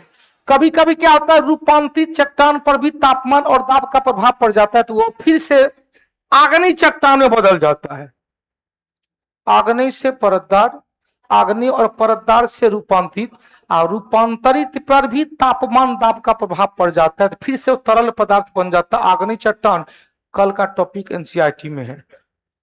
ई लाइन और कहीं नहीं है कि परतदार रूपांतरित चट्टान से फिर से आग्नेय चट्टान बन सकता है। 9:30 बजे तक हमने टाइम लिया था। अच्छा, हमको लगा जा रहे हैं। हमने क्या कहा, फिर से सुनिएगा। कायांतित या रूपांतरित चट्टान पर तापमान और दाब का प्रभाव पड़ता है, तो फिर से वो आग्नेय चट्टान में रूपांतरित हो सकता है। दुनिया का कोई किताब भी नहीं मिलेगा। हमरा नहीं मिला, आप लोग को मिला होगा। जब हमरा नहीं मिला तो आपको कहां से मिलेगा? 7वां क्लास का एनसीईआरटी में ई लाइन लिखा हुआ है। चलो चलो, कल देखेंगे। विश्व भूगोल के महाद्वीप और उनकी प्रमुख विशेषता के संदर्भ बताइए। अफ्रीका महाद्वीप एकमात्र महाद्वीप है जहां से कर्क रेखा, मकर रेखा, विषुवत रेखा, अतः सबसे ज्यादा ट्रॉपिकल बेल्ट यहाँ पर। दक्षिणी अमेरिका महाद्वीप में को पक्षियों का महाद्वीप कहा जाता है, सही है। यहाँ पर विश्व की सबसे लंबी पर्वत श्रृंखला एंडीज, एंडीज की सर्वोच्च चोटी माउंट एकांकागुआ, माउंट एकांक। ऑस्ट्रेलिया महाद्वीप को प्यासी भूमि का देश कहा जाता है, क्योंकि यहाँ पर बहुत बड़े बड़े वर्षा का कम, बहुत बड़े आंतरिक भाग में वर्षा कम है। बहुत ज्यादा मरुस्थल है। मरुस्थल में जाएंगे ऑस्ट्रेलिया में तो कहेंगे Stuart, stony, Simpson, Barberton, Gibson, great Victoria, हो गया स्टुअर्ट, एस्टोनी। उत्तर 1, 2, 3 तीनों का तीनों सही है। अगला चलो भाई, भारतीय प्रशासनिक व्यवस्था में राज्यपाल का पद आया 35 से नियुक्ति प्रक्रिया कनाडा से। पद आया 35 से नियुक्ति प्रक्रिया। क्वेश्चन संविधान का एकांकी स्रोत 35, इतना है तो 35 से 35 को किसने कहा दिया हजारों ब्रेक है लेकिन इंजन में आई नहीं है, जवाहरलाल नेहरू ने। 35 को किसने कहा द्वैध शासन से भी बदतर, चक्रवर्ती राजगोपालाचारी। 35 को किसने कहा दास्ता का एक नया अध्याय, जवाहरलाल नेहरू। 35 को किसने कहा एकदम सड़ा हुआ रद्दी की टोकरी में, मोहम्मद अली जिन्ना। अब 35 को किसने कहा ऊपर से जितना यह जनतंत्रात्मक दिख रहा है अंदर से उतना ही खोखला है, मदन मोहन मालवीय। आइए अगला क्वेश्चन। हमने कहा प्रशासनिक पद राज्यपाल का पद राज्य का संवैधानिक प्रमुख होने के साथ साथ केंद्र के एजेंट के रूप में भी काम, बिल्कुल सही है। राज्यपाल राज्य का कार्यपालिका का प्रधान होता है अनुच्छेद 153 नहीं 154 में। राज्यपाल का पद आता है 153 में। कार्यपालिका के प्रधान कौन, ठीक बताते रकानी कायो सस, रकानी कायो सस, रकानी कायो सस। 153 से उठाएंगे 169। राज्यपाल का पद रौ से कार्यपालिका का प्रधान, नियुक्ति है, कार्यकाल है, योग्यता है, सेवा शर्तें हैं, शपथ है। 153 से ले 159 तक। क्वेश्चन, राज्यपाल की नियुक्ति कौन करेगा, राष्ट्रपति के द्वारा। वो राष्ट्रपति के प्रसाद पर्यंत अपने पद पर बने होते। भगवा देखो ध्यान से सुनना, प्रधानमंत्री राष्ट्रपति के प्रसाद पर्यंत, मंत्रिपरिषद के सदस्य राष्ट्रपति के प्रसाद पर्यंत, महान्यायवादी राष्ट्रपति के प्रसाद पर्यंत, राज्यपाल राष्ट्रपति के प्रसाद पर्यंत, दोनों ही क्या है, सही है, दोनों की क्या है, क्लियर हो गया। क्वेश्चन अगला देखो भाई, भारतीय संविधान के मूल कर्तव्य, भैया मूल कर्तव्य किस समिति के सिफारिश पर, स्वर्ण सिंह समिति। कौन सी समिति, मूल संविधान में कितने मूल कर्तव्य थे, एक भी नहीं था। कितने, एक भी नहीं। कितने जोड़ा गया, 10। वर्तमान में कितना है, 11। 11वां जोड़ा गया कब, 11वां 86 में संवैधानिक संशोधन 2002 में। किस समिति के सिफारिश पर, तपस्य मजूमदार। कौन सा, अब ये क्वेश्चन लेते हैं। मूल संविधान में नागरिक के लिए कर्तव्य का कोई उल्लेख नहीं था। स्वर्ण सिंह समिति के द्वारा 42वीं संशोधन 1976 के द्वारा जोड़ा गया।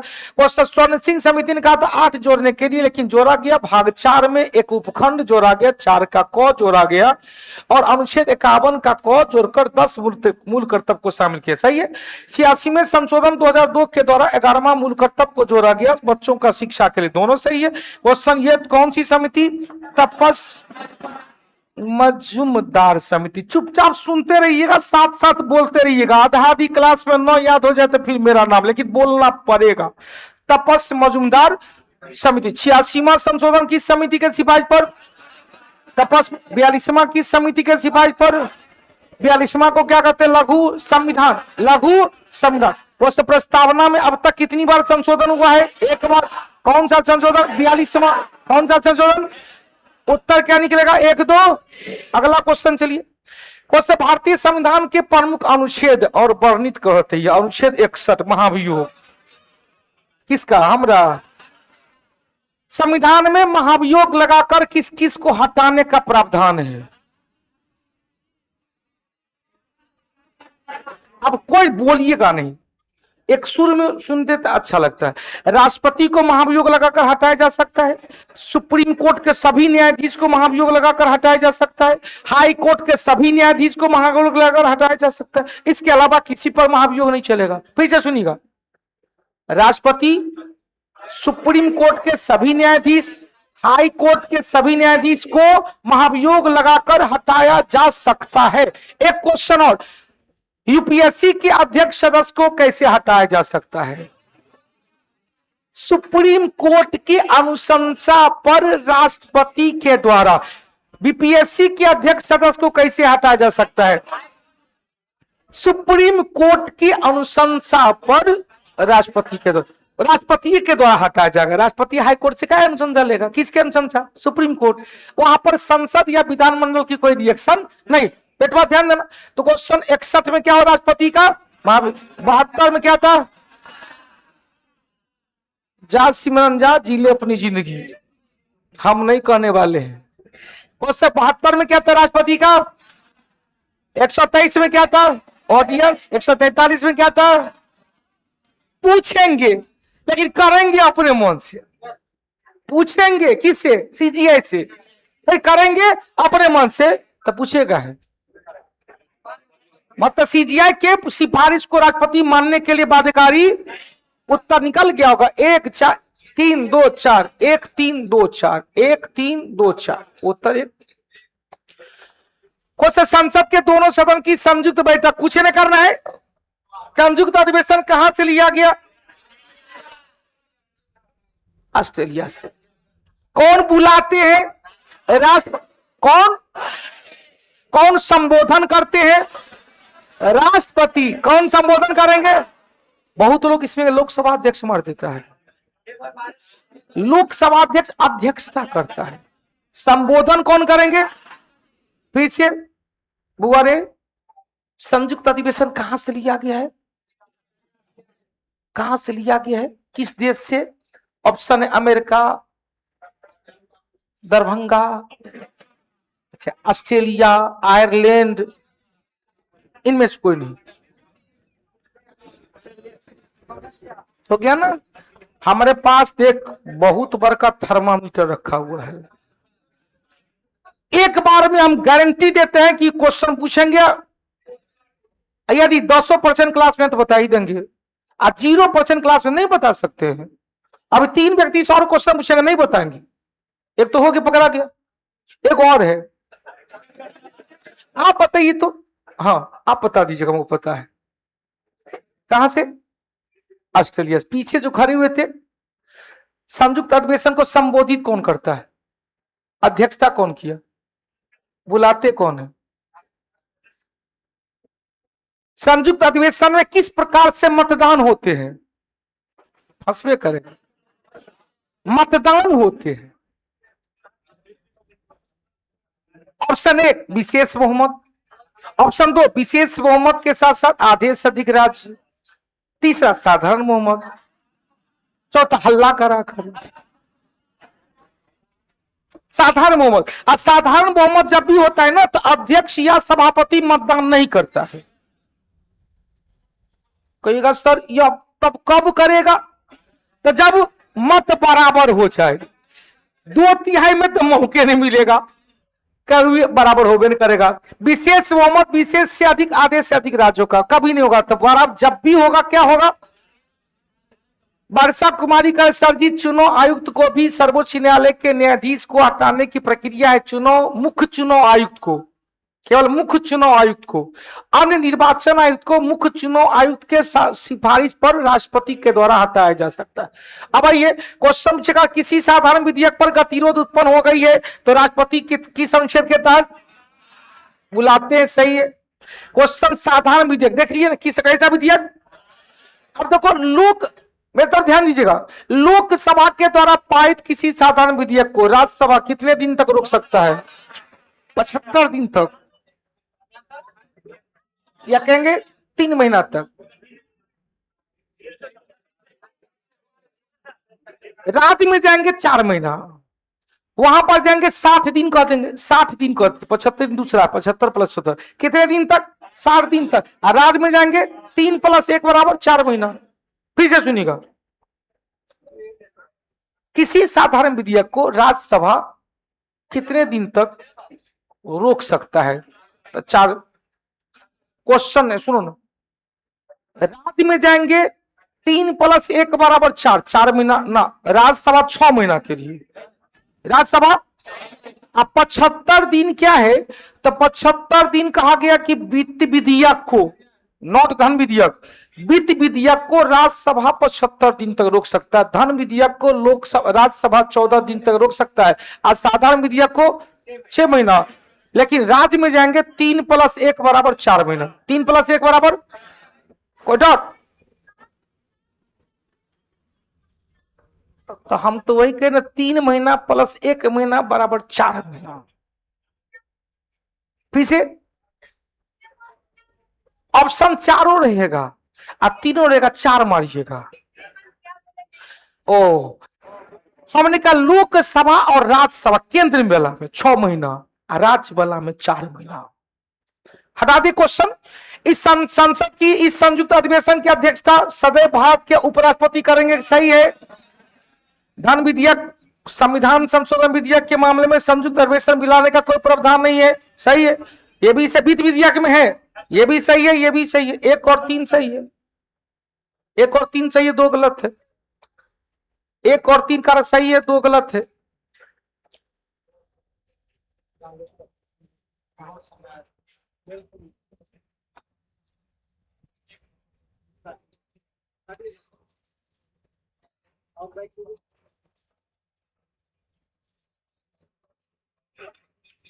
ये है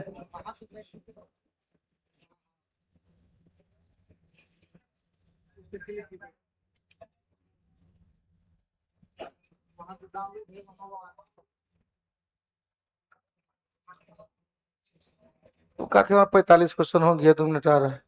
हवेबाजी करता है क्या? हवेबाजी करता है क्या?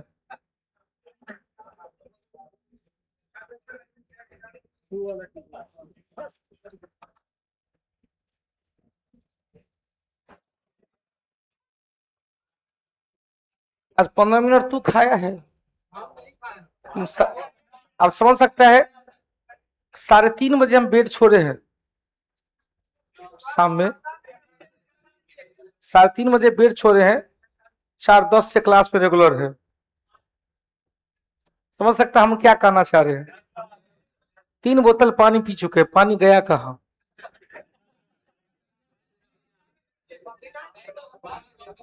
ऐसे ही आप लोग एक शिफ्ट बनाइएगा जिसमें 3 घंटा 4 घंटे का शिफ्टिंग हो। ऐसा नहीं कि आधा घंटा पढ़े मोबाइल देख ली, कोई व्हाट्सएप पर न है ना, नहीं होगा। आइए भाई साहब, उच्च न्यायालय हाई कोर्ट के पास सर्वोच्च न्यायालय की तुलना में रीट जारी करने का क्षेत्राधिकार अधिक विस्तृत है। 100% सही है, क्योंकि यहाँ 21 अनुच्छेद में सब है। 226 में हाई कोर्ट सुप्रीम कोर्ट में कहा दिया कि नहीं भाई देख, तोरा मूल अधिकार के मामले होगा तो 32 देखो और उसके अन्य मामले होगा तो 139 देखो। यहाँ चलो सर्वोच्च न्यायालय में केवल मूल अधिकार में क्या है भाई, 32 में है, जबकि हाई कोर्ट में मूल अधिकार और अन्य मामले दोनों 200। उत्तर क्या निकलेगा? विक्की कुमार जी, आप पता है अशोक के निगाली सागर चौथे में आप जी वर्ष बताए थे, नहीं हम जो बोल रहे हैं वो सही है। 10, 14, 20, 10, 14, 20, 10वां बोध गया, 14 निकाली सागर, आप 20वां लुम्बिनी। उत्तर निकल गया 1 और 20 सही है, दोनों की व्याख्या। भारत में पंचायती राज व्यवस्था के संदर्भ में बताइए। बलवंत मेहता ने कहा कि हम 3 हमारे 3 सही है। बलवंत राय मेहता का हम 3 हमारे 3। अशोक मेहता का हम 2 हमारे 2। त्रिस्तरीय व्यवस्था के स्थान पर क्या कहा, द्विस्तरीय व्यवस्था, दोनों सही है। लक्ष्मीमल सिंघवी समिति 86 में सबसे पहले पंचायतों को संवैधानिक पुरजोर व्यवस्था का, 1 सही है, 2 सही।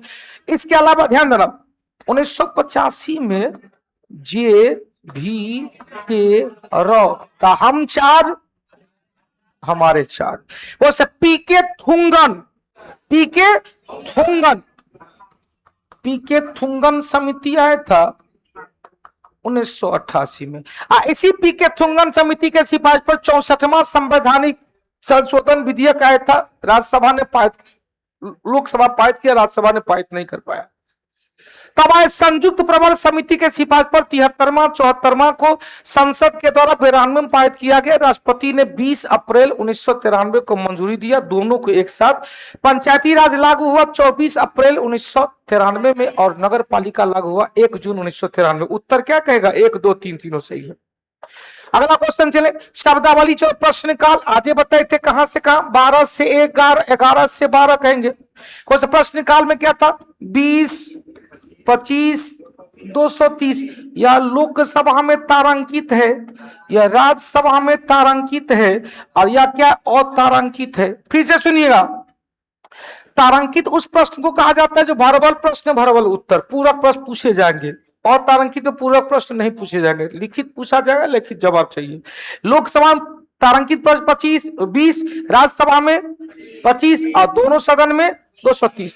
वैसे शून्यकाल जो 1962 से प्रारंभ हुआ विश्व की राजनीतिक व्यवस्था में अपना भारत का देन है। यह भी एक प्रश्न काल का ही समय है जिसमें लोक महत्व का विषय टर्म कंडीशन के कारण नहीं हो पाया, तो लोक महत्व के विषय को तुरंत सूचना देना है किस काल में? शून्यकाल में। उस स्थगन प्रस्ताव क्या है भाई? सरकार के खिलाफ लोकसभा में लाया गया प्रस्ताव है जिसके पारित होने पर सरकार क्या होगी? अब ये महाभियोग प्रस्ताव, ये क्वेश्चन सरकार गिरती नहीं, भंग नहीं होता। स्थगन पर सुनो, अभी अचानक कोई घटना दुर्घटना हो गया तो क्या करेंगे? सदन का स्थगन प्रस्ताव लाए, काम रोको प्रस्ताव, भंग नहीं होता है। अब अचानक बिहार दरोगा का नया वैकेंसी अभी आ गया 2100 सीट के लिए, हम क्या करेंगे बताइए? हम अभी क्या करेंगे? संजीवनी को ड्रॉप करेंगे, ला रहे 2100 वैकेंसी का पीडीएफ तैयार कर डिस्कशन होगा, देखेंगे कैसे भरे, क्या भरे, कैसे भरे कि 2100 में अपना से वो क्या स्थगन प्रस्ताव। सरकार इसमें नहीं गिरती। एक और दो सही है और है। अच्छा देखो मिलाने के लिए तो क्वेश्चन यहाँ पर प्रश्न काल क्या है? 11 से 12 या दो, एक और दो यहाँ पर सही है। स्थगन प्रस्ताव देखे लाते लाते अविश्वास प्रस्ताव में क्या? सरकार गिर गई किसी अविलंब। अब ये बताते लोक महत्व का अविलंब मतलब तत्काल डिस्कशन करना है तो क्या होगा? 1 2 4 3। उत्तर क्या होगा? 1 2 4 3। कहां है? आइए भाई भुगतान संतुलन कार्य भैया देख भाई, आमदनी 58 रुपया 58 बैलेंस है, भुगतान संतुलित है। आमदनी 58 खर्चा रुपया क्या कहेंगे? प्रतिकूल है। आमदनी रुपया खर्चा 58 अनुकूल है। कहानी खत्म है, टॉपिक खत्म हो गया। फिर से सुनिएगा, जितना इनकम हुआ उतना आप एक्सपेंडिचर किए तो क्या कहते हैं? मुंह में मुंह मिला हुआ है। आमदनी हुआ 10 रुपया, खर्चा हो गया 20 रुपया, क्या कहेंगे? लॉस में है, प्रतिकूल प्रभाव है। 20 रुपया आमदनी हुआ, 10 रुपया खर्चा हुआ, ओ मोह मोह है। गांधी जी पॉकेट में है। पॉकेट में कब होंगे? अनुकूल अवस्था में। देख लीजिए वो सब भुगतान संतुलन बैलेंस ऑफ पेमेंट बीओबी मुद्रा भंडार के संदर्भ। भुगतान संतुलन के अंतर्गत चालू खाते और पूंजीगत खाते दोनों में शामिल, बिल्कुल सही है। भारत के विदेशी मुद्रा भंडार में विदेशी मुद्रा का परिसंपत्ति स्वर्ण भंडार एसटीआर आरबीआई के पास आरक्षित ट्रेजरी शामिल करेंगे, सही है। व्यापार संतुलन चालू खाते का हिस्सा है, जबकि जो केवल दृश्य मद, अब देखो दृश्य मद और अदृश्य मद दोनों कहेंगे। कहेगा सर अदृश्य मद क्या होता है? अभी आपने संजीवनी का टिकट कटाया है, कितने लोग पास बना लिए? हाथ धरिएगा तो कितना रुपया में? 200 रुपया। अब 200 रुपया में आपने वो टिकट लिया, आपको 20 गो सेट दिया जाएगा। 20 टेस्ट में आप ले क्या जा रहे हैं? एगो बुकलेट ले जा रहे हैं। और क्या ले गए? और तो कुछ नहीं ले गए, 2 घंटे का सर्विस ले गए। हमने जो 2 घंटा आपको सर्विस दिया है, आपके दिमाग में जो इतना चीज अटाया है, वो सब इसी के कारण। क्वेश्चन पूछेगा या क्या इसमें दृश्य और अदृश्य दोनों के निर्यात को शामिल करेंगे? उत्तर 1 और 2 है। दृश्य और अदृश्य दोनों होगा। केवल यहाँ केवल लिखा रहता, यहाँ क्या है? हमेशा चालू खाते का एक हिस्सा है जो केवल लिखा हुआ है, गलत है। दृश्य और अदृश्य दोनों, अदृश्य में सर्विस है। क्वेश्चन, हाँ बेटा फिर से ध्यान आकर्षण, ध्यान का आकर्षण करना कहां पे? 24 नंबर का लास्ट क्वेश्चन, 24 नंबर का लास्ट पेज में।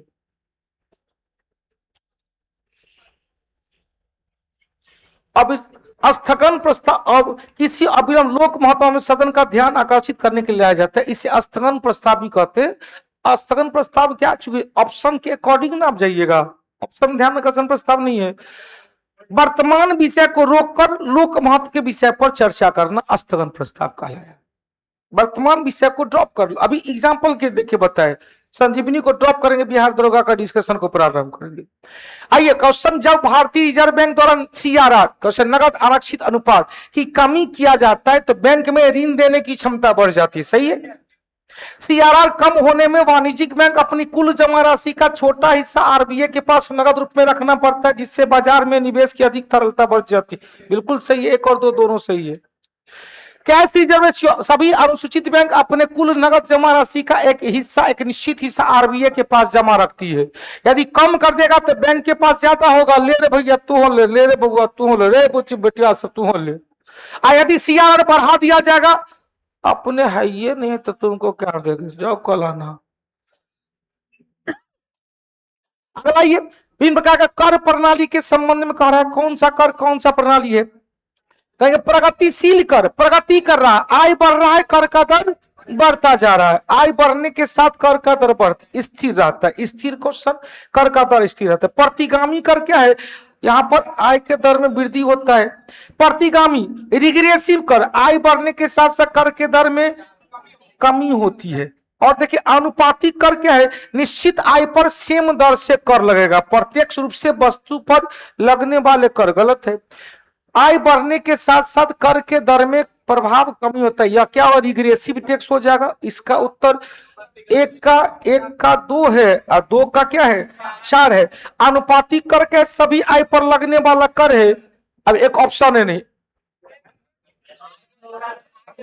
और है प्रत्यक्ष रूप से वस्तु पर लगने वाला कर लगाए जाना अप्रत्यक्ष कर है। अप्रत्यक्ष कर क्या है? जीएसटी। यहां आ गया अप्रत्यक्ष कर है भाई, जीएसटी है, वैट है, वैट या जीएसटी है। कुछ आनुपातिक कर क्या है? तो सभी आय पर एक मिनट, आनुपातिक कर आय बढ़ने के साथ साथ कर का दर स्थिर रहना, आय बढ़ने सभी आय पर समान दर से लगना। वही आय बढ़ेगा तो कर का दर निश्चित रहेगा। उत्तर क्या होगा? 2 4 1 3 ऑप्शन है ऐसा।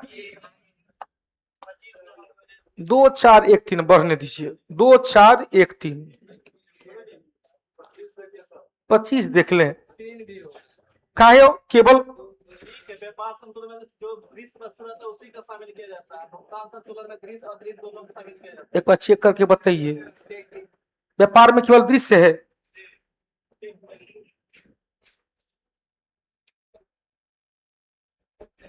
व्यापार संतुलन हमेशा चालू खाते में केवल दृश्य वक्त और एक जगह लाइए, तो क्वेश्चन आंसर ये एक जगह और लाइए। आरबीआई ने कहा व्यापार संतुलन क्या है? Balance of trade. ट्रेड में तो दोनों होता है, अदृश्य और दृश्य, और एक जगह कहीं खोज के लाइए। चला अगला, गर्मी के दिन में मरुस्थल में यात्री को दूर पानी होने का भ्रम क्या है? मरीज का टीआईआर के कारण। किसके कारण? टोटल इंटरनल रिफ्लेक्शन में क्या होता है? इसमें 2 पॉइंट बनता है। टीआरआई कब होता है? जब प्रकाश का किरण प्रकाश सघन से विरल में जाएगा, डेंसर से रेयर में जाएगा। और दूसरा क्या है?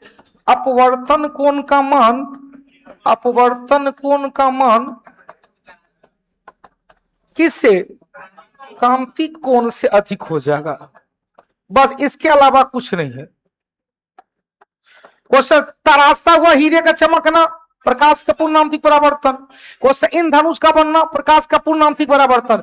पानी के अंदर डूबा हुआ परखनीय चमकना पूर्णांतिक परावर्तन। पेपर वेट के अंदर वायु का बबल का चमकना पूर्णांतिक परावर्तन। क्वेश्चन, पूर्णांतिक परावर्तन, रेत के अत्यधिक गर्म होने से, जब ये गर्म हुआ तो विरल माध्यम हो जाएगा। संपर्क वाली परतें विरल अवस्था में और ऊपर की परतें सघन अवस्था में प्रकाश निरंतर कमी मूर्ति जाती है और टीआरए हो जाते हैं। एक और दो दोनों ही सही है, व्याख्या भी कर रहा है। अच्छा, क्वेश्चन सब ठीक ठाक लग रहा है? ऐसे ही रखा जाए ना। एक बाबू का सिफारिश था, देखो हम सबकी बात सुन लेते हैं, मानेंगे अपने मन से। इस सर 5-10 गो थोड़ा सा ऑनलाइनर भी डाल दिया कीजिएगा। अच्छा, तो हमने कहा ठीक है, कहा कि ज्यादा नहीं 5 गो ऑनलाइन, ताकि बीच बीच में दम ले पाए। अच्छा, एक सुर में 50 को ऐसे ना 5 गो ऑनलाइनर नहीं सर, चल ठीक है। कार्य, ऊर्जा, शक्ति, यह तीनों वेक्टर है कि स्केलर है? स्केलर है। अदिश राशि है। चाल, समय, दूरी, असीम राशि हाँ उस स्टैटिक का है, लास्ट में देखो दो एगो है, करंट भी है। मैंने पूरा का पूरा सीट चार्ट बना के रखा है, किस टॉपिक से कितना डालना है फिक्स कर दिया है। हाँ हो एस्थेटिक एक क्वेश्चन होगा तो 4 गो ऑप्शन थे ना, 5 गो बनेगा, 5 गो बनेगा। आइए धीरे धीरे थोड़ा परिवर्तन करते रहो भाई। क्वेश्चन है कहते विचार, किसी वस्तु पर बल लगाने पर यदि विस्थापन के दिशा में लंबवत 90 डिग्री का कोण हो तो किया गया कार्य क्या होगा?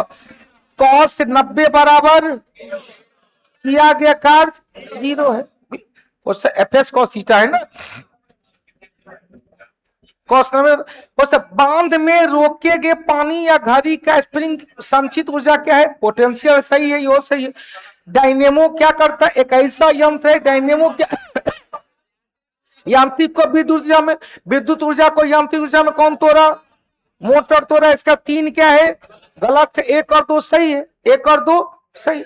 अगला क्वेश्चन चले, ध्वनि, ध्वनि के सामने बताइए।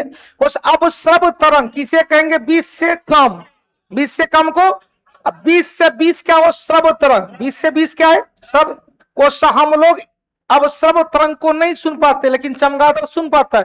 पराश्रव्य तरंग क्या 20,000 से अधिक हो गया, चमगादड़ सुनने लगता है। 2 1 3 और है। क्वेश्चन सोनार क्या है? साउंड वेव यूज करता है। पराश्रव्य तरंग के उपयोग से समुद्र में डूबी हुई। क्वेश्चन बिल्कुल सही। 1 2 हाँ सही है। और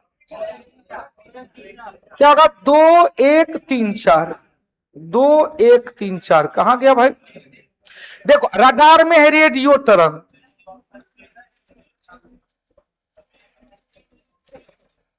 और सोनार में क्या है? साउंड वेव है। साउंड वेव और रेडियो वेव।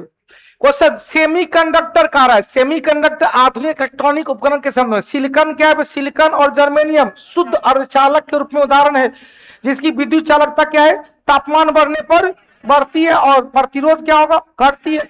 अर्धचालक में अशुद्धि मिलाने पर प्रक्रिया में डंपिंग कहा जाता है, जिससे क्या उनकी चालकता में बढ़ जाती है, प्रतिरोध घटता है। एलईडी में क्या? लाइट एमिटिंग डायोड मुख्य रूप से अर्धचालक पदार्थ से बना होता है और विद्युत ऊर्जा को सीधे क्या करता है? अब तक कम मात्रा, कम वोल्ट का अधिक प्रकाश देता है। 1 2 3 सही है। क्वेश्चन मिलाइए भाई। एक्स में कुछ डॉट है ऑप्शन के अकॉर्डिंग। उत्तल दर्पण है साइड मिरर के रूप में। क्या है भाई? साइड मिरर के रूप में। हमने कहा तीव्र मोरदार सड़क पर सड़क के किनारे लगाया जाता है। अवतल दर्पण है कॉस्मेटिक है, ब्यूटिशियन सब इसका यूज करते हैं। सोलर प्लेट में, सोलर कुकर में इसका यूज किया गया। उत्तल लेंस को रीडिंग लेंस कहा जाता है, छोटका को बड़का करके देखता है। उत्तल लेंस का यूज किया गया दूर दृष्टि दोष को दूर करने के लिए। इसे क्या कहते हैं? पठन लेंस कहा जाता है। इसे क्या कहते हैं? आवर्धन लेंस कहा जाता है। डॉक्टर के तो आंख नाक का तो वही निकल गया था भैया। ईएनटी डॉक्टर में किसका यूज किया गया? अवतल दर्पण का यूज किया गया। किसका यूज किया गया? अवतल दर्पण का यूज किया गया। और आगे बढ़ते हैं। वैसे बेलनाकार लेंस, सिलिंडर लेंस, बेलनाकार क्या? अबिंदुकता दूर करने के लिए। उत्तर इसमें निकल रहा है 1 2 सॉरी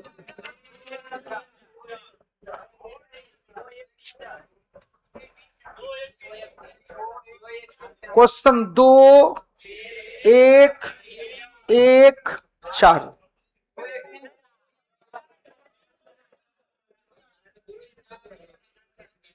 कैसे 2 1 3 4 होगा?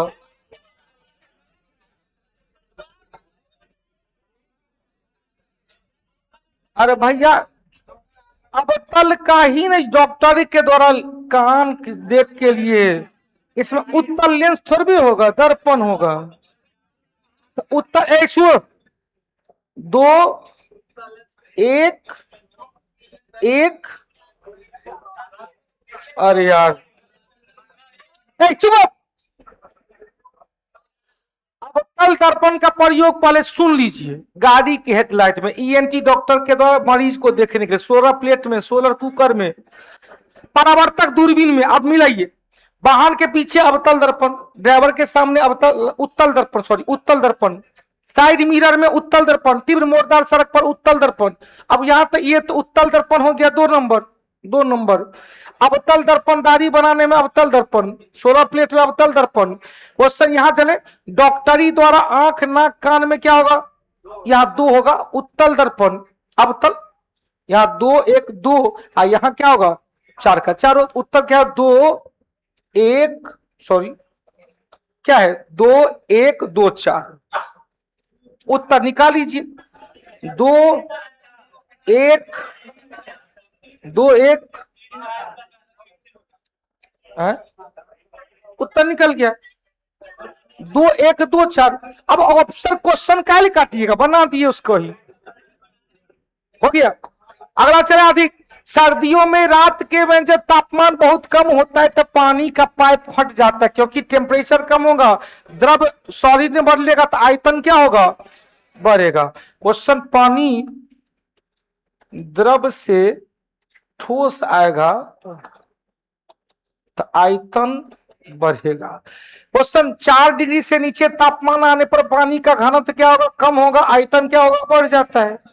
बिल्कुल सही। बर्फ पानी पाइप अत्यधिक दबाव पड़ेगा, फट जाएगा, दोनों का दोनों सही है। अगला क्वेश्चन चले, एसिड क्या करिए भाई, क्षारक और लवण के रासायनिक व्यवहार के क्षण बताइए। अम्ल नीले लिटमस को लाल करता है, अनिल याद करवाए थे, और क्षार क्या करता है, लाल को नीला कर देता है, सही है। जब कोई अम्ल किसी धातु के साथ प्रतिक्रिया करता है तो carbon dioxide gas hydrogen gas मुक्त करता है। कौन सा गैस, शुद्ध जल का पीएच मान 7 होता है, उदासीन मानव रक्त का 7 होता है 7.4। 1 और 3 सही है, 2 गलत है। 1 और 3 सही, 2 गलत। अगला क्वेश्चन चले, हीरा विद्युत का क्या है, कुचालक है, क्यों, क्योंकि इसमें मुक्त इलेक्ट्रॉन नहीं है। बैड करने, ग्रेफाइट विद्युत का सुचालक है, क्यों, क्योंकि मुक्त इलेक्ट्रॉन है। ठीक है। क्वेश्चन, हीरे की त्रिविमीय 3 डायमेंशनल चतुष्कोणीय संरचना सभी संयोजी इलेक्ट्रॉन बंधे होते हैं, जबकि ग्रेफाइट षटकोणीय में मुक्त इलेक्ट्रॉन होते हैं। 1 और 2 दोनों सही है, व्याख्या भी हो। मुक्त इलेक्ट्रॉन के कारण हीरा और ग्रेफाइट और गेफ्रिन दोनों का सुचालक है। मिलाइए, हैबर विधि से अमोनिया का निर्माण होता है। किसका निर्माण, अमोनिया का। संपर्क विधि से क्या होता है भैया, संपर्क विधि से सल्फ्यूरिक एसिड होता है। शीश कक्ष विधि से भी सल्फ्यूरिक एसिड होता है। वल्कनीकरण किसे कहा गया, रबर को कठोर बनाने के लिए ओसवाल्ड विधि का प्रयोग नाइट्रिक। अब सल्फ्यूरिक एसिड में संपर्क और शीश कक्ष दोनों याद रखिएगा, शीश कक्ष विधि, हाँ दोनों में अलग अलग लौह चूर्ण का प्रयोग उसमें किया गया, प्लेटिनम युग। उत्तर क्या, 2 1 3 4 2 1। अगला के न्यूक्लियर नाभिकीय रसायन और रेडियो धर्मिता के बारे में, रेडियो एक्टिविटी की खोज कौन किया था, हेनरी बेकरल, और एसआई मात्रक बेकुरल है, सही है। परमाणु बम नाभिकीय विखंडन के सिद्धांत पर काम करता है, और हाइड्रोजन बम नाभिकीय संलयन के सिद्धांत पर काम करता है। अब यहां से याद रखिएगा, हाइड्रोजन बम अनियंत्रित संलयन और परमाणु बम अनियंत्रित विखंडन। उत्तर 1 सही है और 2 गलत है। परमाणु बम की ओपन हैमर, हाइड्रोजन बम कौन, डब्ल्यू टेलर। क्वेश्चन तीसरा भी देखिए, नाभिकीय रिएक्टर में भारी जल का या ग्रेफाइट का उपयोग न्यूट्रॉन की गति को धीमा करने के लिए, सही है। क्वेश्चन 1 और 3 सही है और 2 क्या है, गलत है। क्वेश्चन है, ये सिल्वर आयोडाइड का प्रयोग कहां किया गया, कृत्रिम वर्षा के लिए। सिल्वर ब्रोमाइड का यूज किया गया फोटोग्राफी में। जिंक फास्फाइड चूहा मारने का दवा है, ये नहीं है तो छोड़िए, मारने का दवा है। और सिल्वर नाइट्रेट एजियन मतदान में, ये भी मतदान कर दीजिएगा। क्वेश्चन 1 को हटा दीजिए, वहां लिख लीजिएगा चूहा मारने वाला दवा। उत्तर होगा क्या, 2 1 4 4 2 1 4 4 2 1 4 4। ऑप्शन हमने चेंज कर दिया।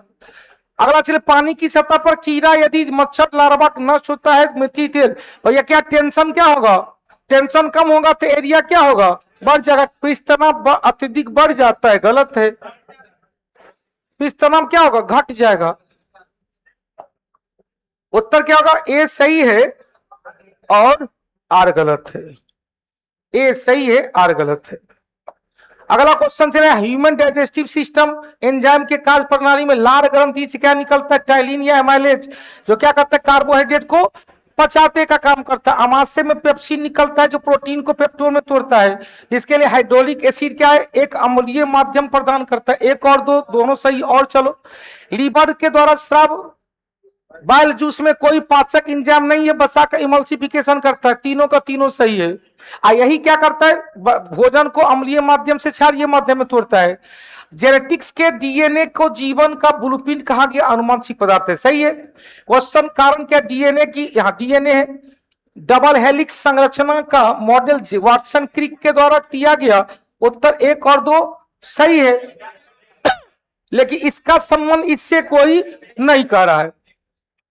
ए नंबर क्वेश्चन आइए, मानव शरीर का क्वेश्चन, तंत्रिका तंत्र की इकाई को क्या कहते हैं, न्यूरॉन कहते हैं। उत्सर्जन इकाई क्या है, नेफ्रॉन है। श्वसन तंत्र की इकाई क्यूपिका अल्वियोली, और कंकाल अस्थि में क्या, ऑस्टियोसाइट। 2 1 3 4, 2 1 3 4। आप लोग से अनुरोध है कि सीधे घर जाइएगा, बाहर में कई मीडिया कर्मी आपसे मिलेंगे, बाइक तकने दीजिए, सीधे निकलते चल जाइएगा, ठीक है। पादप जगत का यही सब मां सरस्वती का आशीर्वाद है कि हम लोग का एक ऑप्शन मिल चुका है कि लक्ष्मी कोल्ड स्टोर हम लोग ले चुके हैं, तो कोई टेंशन वाली बात नहीं है। क्लास एक सप्ताह से हो, इसीलिए मां सरस्वती का आशीर्वाद मिल गया था पहले ही, तो उन्हें तो ऑनलाइन एप्लीकेशन जिंदाबाद। प्लांट जगत के बारे में बताइए, थैलोफाइटा क्या है, शैवाल। पादप जगत का सबसे सरल समूह है, जड़ तना पत्ती विभाजित नहीं। सही है। बायोफाइटा को पादप जगत का क्या कहते हो भाई, चल सही है, क्योंकि इसमें जीवित रहने और निषेचन में जल भूमि दोनों का। जिम्नोस्पर्म क्या, अनावृत बीजी पौधा, पौधे में बीज पूरी तरह से फल के अंदर ढका रहता है, नहीं ढका रहता है, बाहर रहता है। 3 गलत है, 1 और 2 सही है, तीसरा गलत है। मिलाइए भाई, माइकोलॉजी फाइकोलॉजी। माइकोलॉजी में कवक, फाइकोलॉजी में शैवाल, इंटेमोलॉजी में कीट, और ऑर्निथोलॉजी में पक्षी। क्या होगा, 2 3 1 4, 2 3 1 4, 2 3 1 4। अगला क्वेश्चन चले, बिहार की मिट्टी कृषि के बारे में बताइए। कृषि के दृष्टिकोण से बिहार कुल 3 प्रमुख कृषि जलवायु है। बिल्कुल सही, 1 2 3, जोन 2 जोन 3 विभाजित किया गया है। उत्तर बिहार में मैदानी भाग में क्या, पुरानी जलोढ़ मिट्टी बांगर और नवीन जलोढ़ मिट्टी खातर है। गंगा के दक्षिणी मैदान में क्या, टॉल क्षेत्र है, और अत्यंत महत्वपूर्ण फसल है रबी फसल के लिए। 1 2 3 तीनों सही है। अब क्यों इतना परेशान है। प्राचीन काल में मगध साम्राज्य की प्रथम राजधानी राजगीर गिरिवंश के एक अश्वमेध दुर्ग की अधीन था। राजगिरी 5 विशाल कितना था भाई, 7 पहाड़ी से घिरा हुआ, लेकिन वैभाग था, विपुल था, रत्नागिरी, उदयगिरी ना। सही है, 7 पहाड़ी सप्तपर्णी गुफा, 7 गुफा था। 1 और 2 दोनों सही है। आदित्य एल मिशन पर विचार कीजिए। आदित्य एल मिशन क्या क्या कह रहा है भैया, आदित्य एल मिशन में क्या कह रहा है, PSLV C-57 रॉकेट की सहायता से लॉन्च किया गया। यह मिशन सूर्य का अध्ययन करने वाला पहला समर्पित है। पृथ्वी से लगभग 15 लाख किलोमीटर दूरी, लैग्रेंज बिंदु क्या कह रहा है, 1 2 3 सही कह रहा है। अगला क्वेश्चन चले, हाल ही में आयोजित COP 28 का कहां हुआ था भैया, COP 28 दुबई में। 49वां जी शिखर सम्मेलन हिरोशिमा जापान में। ब्रिक्स का 15वां कहां, जोहान्सबर्ग दक्षिण अफ्रीका। COP 29 का अजरबैजान की बाकू में। 1 2 3 4, महिला बटन को पहले निकलने दीजिएगा। डिजिटल पब्लिक इंफ्रास्ट्रक्चर के तहत यूपीआई ने देश के वित्तीय समावेशन का क्रांतिकारी भूमिका निभाया है। और क्वेश्चन का है, यूपीआई प्रणाली को national payment corporation of India द्वारा विकसित किया गया और पीयर टू मर्चेंट सुरक्षा दिया गया। दोनों सही, लेकिन व्याख्या नहीं कर रहा है। दोनों सही है, लेकिन व्याख्या नहीं कर रहा है। लेकिन व्याख्या या इसमें कर रहा है क्या, पीयर टू पीयर ना, व्याख्या कर रहा है। व्याख्या कर रहा है। और अंतिम क्वेश्चन, भारतीय वन्यजीव स्थित पर्यावरण संरक्षण के संदर्भ में दिया गया है। प्रोजेक्ट टाइगर प्रोजेक्ट 1973 में 50 पर पूरा किया। वर्तमान आंकड़े के मध्य प्रदेश सर्वाधिक बाघ अतः टाइगर स्टेट है। इंटरनेशनल बिग कैट्स अलायंस द्वारा शुरुआत भारत द्वारा दुनिया का 7 प्रमुख बड़ी बिल्ली प्रजाति के संरक्षण दिया गया है। 1, 2 और 3 तीनों ही सही। 73 20 73 50 नहीं साल हुआ है। 1973 27 प्लस 26 713 2 2 4 1 5 50 साल पूरा कर लिया। लड़की लोग को पहले बेटा निकल देना।